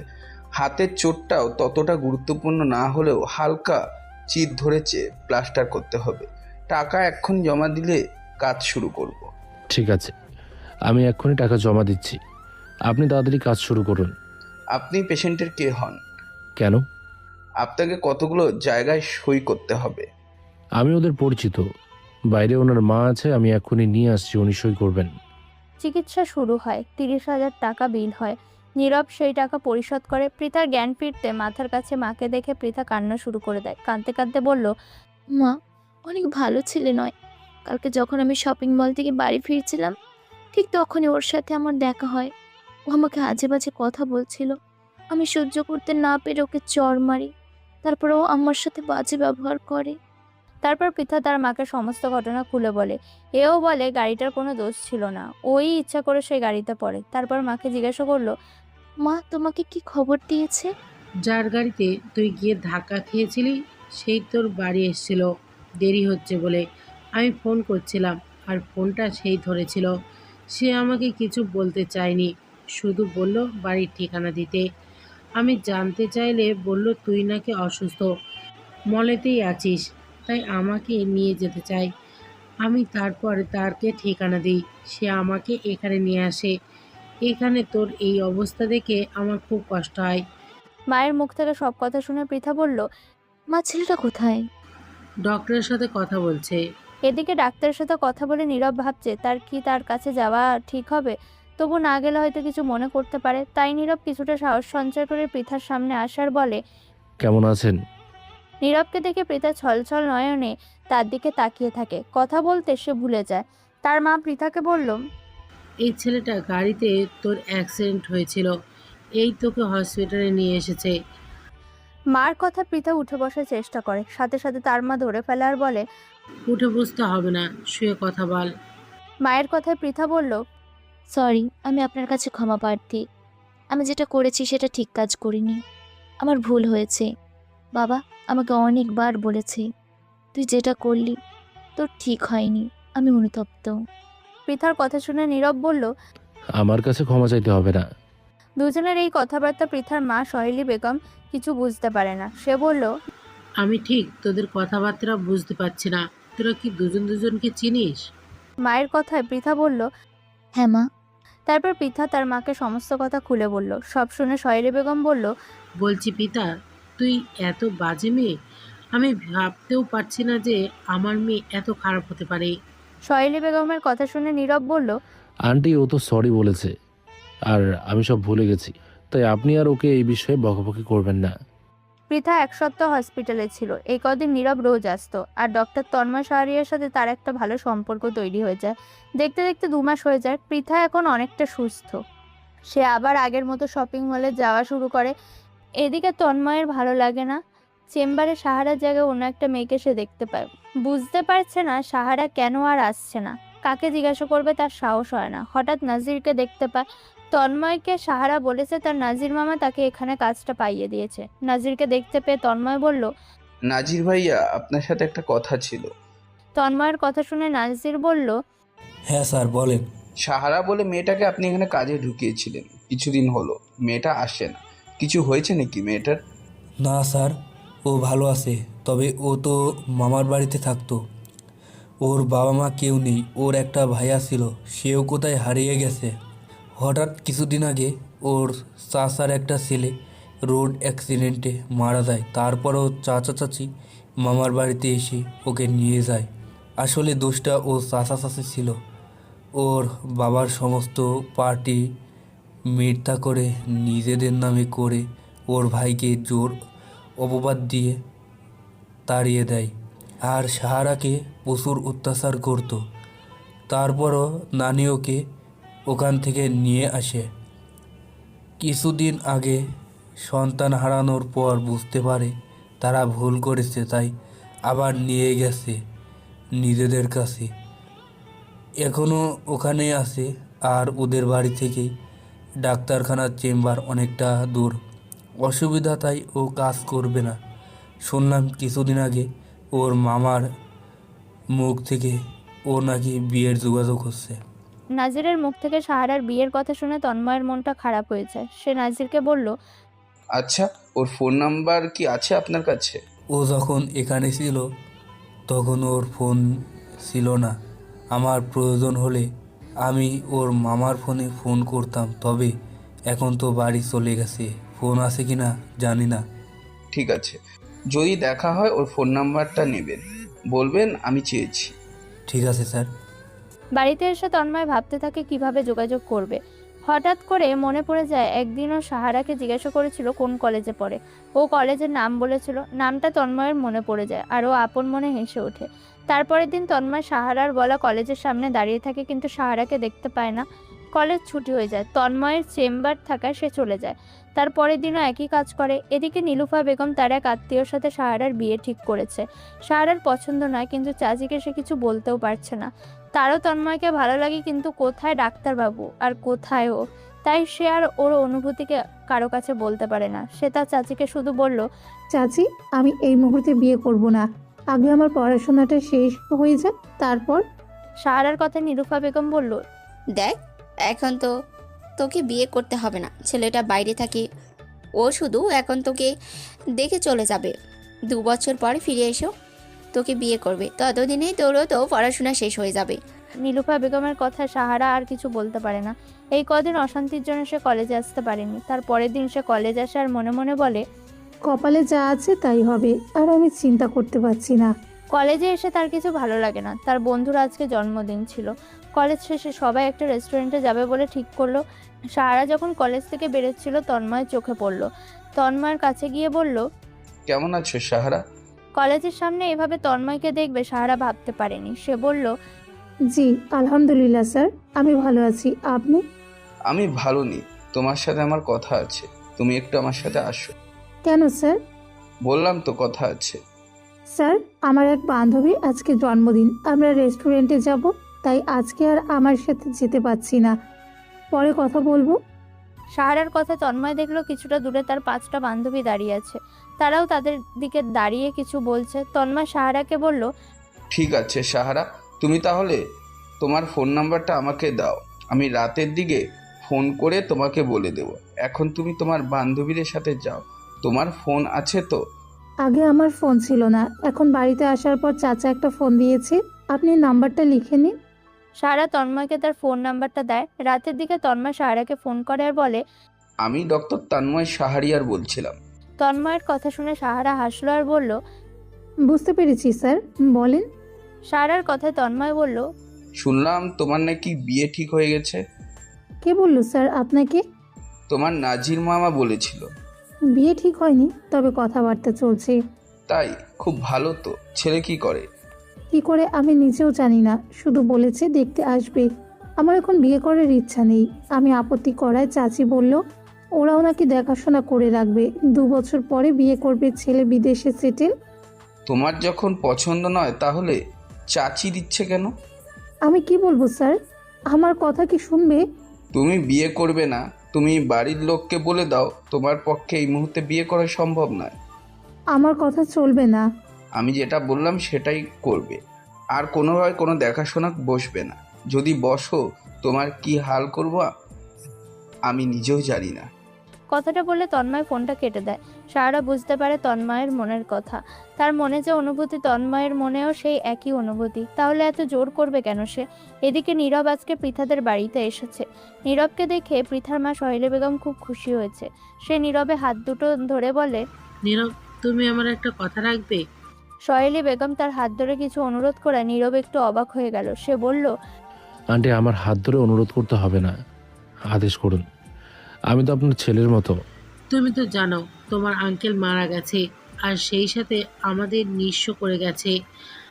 আমাদের কিচ্ছু নেই, মেয়েটা কাজ করলে তবে আমরা খেতে পাই। বড় মেয়েটার বিয়ে দিয়েছি, জামাই বেশিরভাগ সময় অসুস্থ হয়ে থাকে, তাদের সংসারের অবস্থাও খুব খারাপ, তাই পিতাকে মাঝে মাঝে তাদের সংসারে টাকা পাঠাতে হয়। আমার একটা অনুরোধ ছিল, তুমি আমার মেয়েকে বিয়ে করবে? আমার মনে হচ্ছে তোমার থেকে ভালো ছেলে আর আমি পাবো না।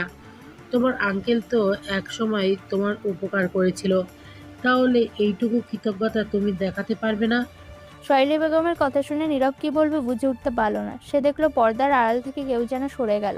নীরব বুঝতে পারলো ওটা পৃথা, তাই নীরব বলল, আন্টি, আমাকে কিছুটা সময় দিন, তারপর আমি জানাবো আপনাকে। খুব কিন্তু দেরি করবে না, আমার শরীর ভালো নয়, কবে কি হয়ে যায় জানি না। যদি তোমার মতো ছেলের হাতে আমি পিতাকে তুলে দিতে পারি তাহলে আমি নিশ্চিন্তে মরতে পারবো। এভাবে বলবেন না আন্টি, আপনি 100 বছর বাঁচবেন। আর 100 বছর? তোমার আঙ্কেলের সাথে সাথে আমার আয়ুও শেষ হয়ে গেছে। এদিকে তন্ময় সাহারাকে রোজ ফোন করে। সাহারার খুব ভালো লাগে। তন্ময়ের অনুরোধে সাহারা তার চাচিকে বিয়ে করবে না বলে অনুরোধ করে। তার চাচি আবার ছেলের বাড়ির লোককে বারণ করে দেয়। তন্ময় আজকে সাহারাকে দেখা করার কথা বলেছে। সাহারা সেই মতো তন্ময়ের দেওয়া ঠিকানায় গেছে। গিয়ে দেখে তন্ময় আগে থেকে সেখানে বসে আছে। সাহারা যেতে তন্ময় বলল, কি কাজ করছিলে? ম্যাডামের আসতে এত দেরি হলো যে? তন্ময়ের কথা সাহারা বলল, কিছু কাজ করছিলাম না, রাস্তায় জ্যাম ছিল তাই দেরি হয়ে গেল। তারপরও সাহারার বিয়েটা ক্যান্সেল করে দিয়েছো? চাচিকে অনেক অনুরোধ করার পর চাচি বলল ঠিক আছে, এখন বন্ধ রাখছি, 2 বছর পর হবে। 2 বছর পর তুমি আমার হয়ে যাবে।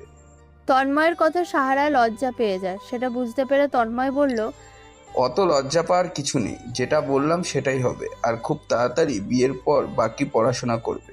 তোমার চাচা চাচির বিশ্বাস নেই, না জানি কোন দিন তোমাকে আবার অন্য জায়গায় বিয়ে দিয়ে দেয়। তোমাকে আমি যেদিন দেখেছি সেদিনই তোমায় ভালো লেগে গেছে, কিন্তু তোমার বয়সটা কম বলে আমি কিছু বলিনি, ভেবেছিলাম পরে বলবো, কিন্তু তারপর তুমি কাজ ছেড়ে দিলে। যাই হোক, আজকে জানিয়ে দিলাম আমার অনুভূতি। এবার তুমি বলো তোমার কি ইচ্ছে? তন্ময়ের কথা শেষ হওয়ার সাথে সাথে তন্ময় দেখলো তার ফোনে মেসেজ সাহারা পাঠিয়েছে। সে লিখেছে, সেম, একই অনুভূতি, আমার আপনার জন্য। মেসেজটা পড়ে তন্ময় হাসলো আর বলল, মেসেজ করে বলতে হবে কেন? সামনে বসে আছি, চোখে দেখতে পাচ্ছ না? না চোখ দিয়ে তাকিয়ে কথা বলতে লজ্জা হবে? তন্ময়ের কথা লজ্জা পেয়ে সাহারা উঠতে গেলে তন্ময় তার হাতটা ধরে ফেলে আর হাতে একটা চুম্বন করে বলে, I love you Sahara. Love you too. এখন আসছি, দেরি হয়ে গেলে চাচি আবার বকবে। চাচির আর বকুনি শুনতে হবে না, খুব তাড়াতাড়ি তোমাকে আমার কাছে নিয়ে চলে আসবো। তারপরের দিন সাহারা তন্ময়ের বিষয়ে সমস্ত কথা তার চাচাকে খুলে বলল আর বলল, চাচা, তোমার সাথে একটা কথা ছিল। শাহিদ ইসলাম রাত্রিবেলা সেই সবে বাড়িতে এসেছে। সেই সাহারাকে বলল, বল। চাচা, আমি যখন মামার বাড়িতে থাকতাম তখন কলেজ খরচ চালাবার জন্য আমি একটা পার্ট টাইম জব করতাম। তারপর সাহারা ওষুধের দোকানে কাজ করা, ডক্টর তন্ময়ের সাথে আলাপ, ভালো লাগা, এমনকি বিয়ের প্রস্তাব, সব কথা খুলে বলে। সব শুনে শাহিদ ইসলাম বলল, এ তো খুব ভালো কথা। ডাক্তার ছেলে কি আর পাওয়া যাবে? তুই চিন্তা করিস না, তোর যখন ওকে পছন্দ তবে তো ওর পরিবারকে তুই আসতে বল। সব শুনে তার চাচা খুশি হলো। সে তন্ময়কে আসার জন্য বলল। তারপরের দিন তন্ময় তার পরিবারকে নিয়ে সাহারাকে দেখতে যায়। সবার সাহারাকে খুব পছন্দ হয়ে যায়। আজকে নীরব পৃথাকে নিয়ে এক জায়গায় ঘুরতে এসেছে। এটা অবশ্য সহেলি বেগমের অনুরোধে। উনি চাইছিল দুজনের মধ্যে কথা বলা প্রয়োজন। পৃথা কোনো কথা বলছিল না। নীরব আর থাকতে না পেরে বলল, পৃথা, তোমার মা কি বলেছে তুমি নিশ্চয় শুনেছ? নীরবের কথায় পৃথা কিছু বলে না। নীরব বলে, এইভাবে মৌনতা পালন করলে কি করে হবে? কিছু তো বলো। আমাকে কি তুমি পছন্দ করো না? নীরবের কথায় পৃথা নীরবের মুখটা চেপে ধরে আর বলে, পছন্দ করি, আপনি খুব ভালো মানুষ, কিন্তু আমি আপনার যোগ্য নই, তাই আমার মা যেটা বলেছে সেটা সম্ভব নয়। তার মানে তুমি ভেবেছো তোমার সাথে অনেকের সম্পর্কের কথা আমি জানি, সেজন্য হয়তো আমি কিছু বলবো? না নীরব, সেটা নয়। অনেককে শুধু আমি বন্ধু ভাবতাম, আর কিছু নয়। আসলে আমি আপনার সাথে অনেক খারাপ ব্যবহার করেছিলাম। তারপর আমি অনেক পরিশ্রম করে আজকে এই জায়গায় এসেছেন। আজকে আপনার হোটেলের কত নাম ডাক, তাই বলছিলাম আপনি আমার থেকেও ভালো কাউকে ডিজার্ভ করেন। মায়ের অনুরোধ রাখবেন না, মা অসুস্থ। মানুষ কখন কি বলে তার ঠিক নয়। পৃথার কথায় নীরব হাসলো আর বলল, তুমি আমার যোগ্য কি অযোগ্য সেটা আমি বুঝে নেব। তুমি শুধু আমার চোখের দিকে তাকিয়ে বলো তুমি আমায় পছন্দ করো না, তাহলে আমি কথা দিচ্ছি তোমার মাকে বুঝিয়ে বলার দায়িত্ব আমার। নীরবের কথা পৃথা মাথা নত করে নেয়। নীরব বলে, আমি কি বলছি তুমি শুনতে পাচ্ছ না? কথাটা বলে নীরব যেই পৃথার হাতটা ধরে অমনি পৃথা কান্না করতে করতে নীরবকে জড়িয়ে ধরে আর বলে, অনেক ভালো নয়, আমাকে হুমকি দিচ্ছে, দেখা করার কথা বলছে। ও আমাকে একবার 50,000 টাকা দিয়ে সাহায্য করেছিল। সেই টাকাটা দিতে না পারলে ও আমার নামে থানায় কেস করবে, আমাকে জেল খাটাবে। পৃথার কথা শুনে নীরব বলল, এসব কথা তুমি আমাকে আগে বলবে তো। আর কেন টাকা ধার নিয়েছিলে? তখন বাবার বিজনেসের অবস্থা ভালো ছিল না, আমার একটা ল্যাপটপ কেনার খুব দরকার ছিল। বাবাকে বলেছিলাম, বাবা টাকা দিতে পারেনি। আমি অনেককে বলতে ও টাকাটা আমাকে দেয়। আর ও যত খারাপ উদ্দেশ্য ছিল সেটা আমি বুঝতে পারিনি। তুমি বিশ্বাস করো, ওকে আমি পছন্দ করতাম শুধু বন্ধু বলে। ওর যে এরকম উদ্দেশ্য ছিল, যদি আমি জানতাম তাহলে ওর সাথে বন্ধুত্ব করতাম না। ঠিক আছে, এসব নিয়ে চিন্তা করতে হবে না। আমি অনেককে টাকাটা দিয়ে দেব, তুমি আর কান্না করবে না। তোমার চোখের জল আমার ঠিক পছন্দ হচ্ছে না। তারপরের দিন নীরব অনেকের হোটেলে গিয়ে টাকাটা দিতে যায়। নীরবকে দেখে ম্যানেজার শরীফুল খুব খুশি হয় আর বলে, আমি জানতাম তুমি অনেক বড় হবে। তোমার 5 স্টার হোটেল এখন এই এলাকার সবচেয়ে বড় হোটেল। বেশি ভাব, মানুষ তো এখন তোমার হোটেলেই যায়। শরীফুলের সাথে কথা বলতে বলতে নীরব দেখলো অনেক বেরিয়ে আসছে। নীরব 50,000 টাকা নিয়ে অনেকের হাতে দিল আর বলল, পৃথা এই টাকাটা আমাকে পাঠিয়েছে, আপনি নিজের সাথে 50,000 টাকা পেতেন। 50,000 টাকার দিকে তাকে অনেক বলল, টাকা কে দিয়েছে সেটা আপনার দেখার বিষয় নয়। আপনি টাকা পেতেন, টাকা পেয়ে গেছেন। এখন আসছি। আর একটা কথা, যদি সাহস থাকে সামনাসামনি প্রতিযোগিতা করুন, পিছন থেকে নয়। আমি কখনো আপনাকে আমার প্রতিপক্ষ মানি না, যদিও একসময় আপনার এখানে কাজ করেছি, তাই কৃতজ্ঞতা দিতে আমি জানি।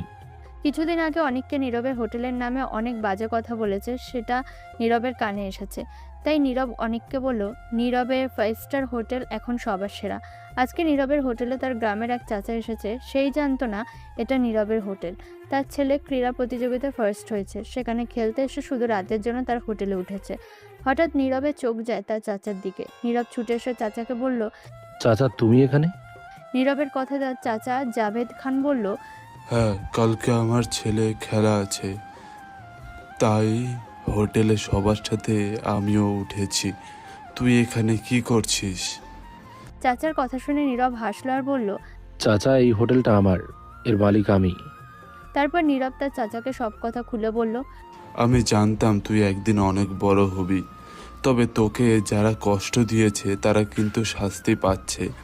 তোর চাচার ছেলেটা মারা গেছে, তোর বোন তোর মামা বাড়িতে থাকতো, তোর বোনকে এখন ওরা নিয়ে চলে এসেছে। শুনলাম তোর বোনের নাকি বিয়ে ঠিক হয়ে গেছে। ডিসেম্বরের 4 তারিখে তোর বোনের পরীক্ষা হয়ে গেলে বিয়ে হবে। ছেলে নাকি ডাক্তার। সব শুনে তার চাচা খুব খুশি হলো আর বলল, চাচার মুখ থেকে বোনের বিয়ের কথা শুনে নীরব খুশি হলো। ছোট বোনটাকে সে বড্ড ভালোবাসত, কিন্তু আজকে কিছু নিষ্ঠুর মানুষের জন্য সেই বোনটার থেকে দূরে আছে। এদিকে পৃথা যখন হসপিটালে ভর্তি ছিল তখন তন্ময় তার চিকিৎসা করেছিল। তখন থেকে তন্ময়ের সাথে নীরবের একটা বন্ধুত্ব তৈরি হয়। মাঝে মধ্যে দুজনের মধ্যে কথাবার্তা হয়। তন্ময় আজকে নীরবকে ফোন করলো আর বলল, আসসালামু আলাইকুম, কেমন আছেন নীরব সাহেব? তন্ময়ের কথা নীরব হাসলো আর বলল, ওয়ালাইকুম সালাম। জি আলহামদুলিল্লাহ ভালো আছি। সাহেব আর হতে পারলাম কোথায়? তা বললে হবে? 5 স্টার হোটেলের মালিক বলে কথা, সে তো ভালো থাকবেই। সে যাকগে, যে জন্য ফোন করেছিলাম, আমার বিয়ের দাওয়াত রইল, সব পরিবারে যেন আসা হয়। বিয়ের কথা শুনে নীরব খুব খুশি হলো আর বলল, তাই নাকি ডাক্তারবাবু? এ তো খুব ভালো খবর, কিন্তু আপনি পরিবার নিয়ে যেতে বলছেন। পরিবার বলতে আমার তো সেরকম কেউ নেই। একমাত্র আমার ছোট বোন, সেও এখন আমার থেকে অনেক দূরে আছে। শুধু বোন কেন, ভাবি আছে তো। আপনি বললে কি হবে, ওই পিঠা ম্যাডামের সাথে আপনার একটা ভালোবাসার সম্পর্ক আছে।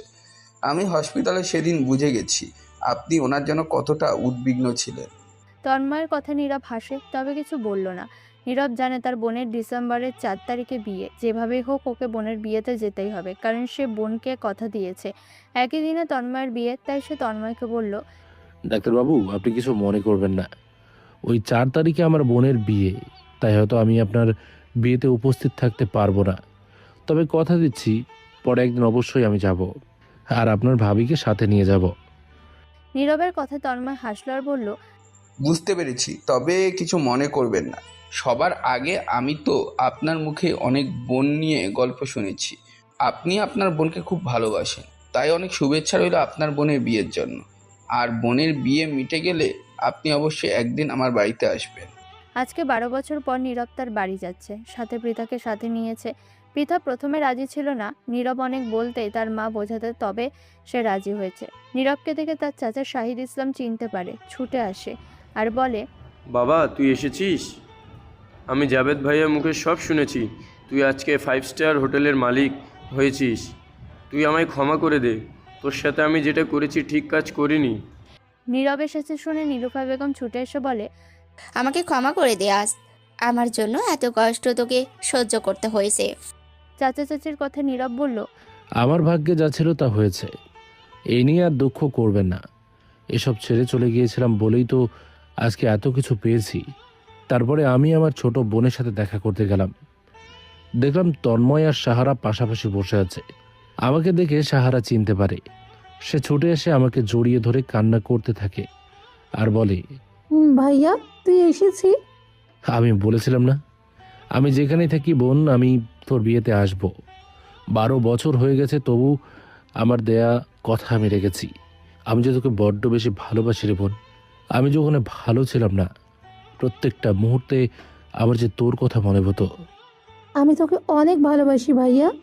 তন্ময় সবকিছু বুঝতে পারে, কারণ সাহারা মাঝে মধ্যে তার ভাইয়ের কথা বলতো। আবার নীরবের মুখে শুনেছে তার ছোট বোনের বিয়ে। তন্ময় এসে নীরবকে জড়িয়ে ধরে বলল, তারপর নীরব সাহেব শেষ পর্যন্ত আমার শালাই হয়ে গেলেন। তন্ময়ের কথা নীরব হাসতে হাসতে বলল, তাই তো মনে হচ্ছে। নীরবের পাশে পৃথাকে দেখে সাহারা বলল, ভাইয়া এই মেয়েটা কে? নীরব কিছু উত্তর দেওয়ার আগেই পাশ থেকে তন্ময় বলল, এটা তোমার ভাবি। ভাবি হয় শুনে সাহারা পৃথাকে জড়িয়ে ধরলো আর ভাইয়ার উদ্দেশ্যে বলল, ভাইয়া আমার ভাবি তো খুব মিষ্টি। বোনের কথা নীরব মজা করে বলল, জানি তো, তবে তো জামাইও কিন্তু খুব ভালো। তুই অনেক ভাগ্যবান এরকম ছেলেকে স্বামী হিসেবে পেয়েছিস। খুব বেশি দিন আলাপ না হলেও আমি জানি তন্ময় খুব ভালো ছেলে। নীরবের কথা তন্ময় নীরব আর পৃথার পাশে এসে দাঁড়ায় আর দুজনের কাছে ফিসফিস করে বলে, শালাবাবু, ভাবি যে মিষ্টি তা আপনি কি টেস্ট করে দেখেছেন? তন্ময়ের কথা নীরব দেখলো পৃথা লজ্জা পাচ্ছে। ওকে আরো লজ্জা পাওয়ার জন্য নীরব পৃথার কানের কাছে ফিসফিস করে বলল, টেস্ট করে দেখেছি, হেভি মিষ্টি। তুমি যখন হাসপাতালে ভর্তি ছিলে, একদিন ঘুমিয়েছিলে, আর আমি ঠিক সেই সময় তোমার কপালে চুম্বন করেছিলাম। সেদিনই বুঝেছিলাম তুমি খুব মিষ্টি। নীরবের কথায় পৃথা লজ্জা পায়। এই গল্পের কাহিনী এখানেই সমাপ্ত। প্রিয় শ্রোতা বন্ধুরা, আমাদের আজকের গল্পটি এখানেই শেষ হচ্ছে। তো আপনাদের গল্পটি কেমন লাগলো অবশ্যই কমেন্ট করে জানাতে ভুলবেন না। এছাড়া এখনও পর্যন্ত যারা আমাদের চ্যানেলটিকে সাবস্ক্রাইব করেননি তারা প্লিজ সাবস্ক্রাইব করবেন এবং পাশে থাকা বেল আইকনটি প্রেস করে আমাদের সাথে থাকবেন। তো বন্ধুরা, আজকের মতো গল্প এই পর্যন্তই। দেখা হচ্ছে পরবর্তী গল্পে। ততক্ষণ ভালো থাকবেন, সুস্থ থাকবেন।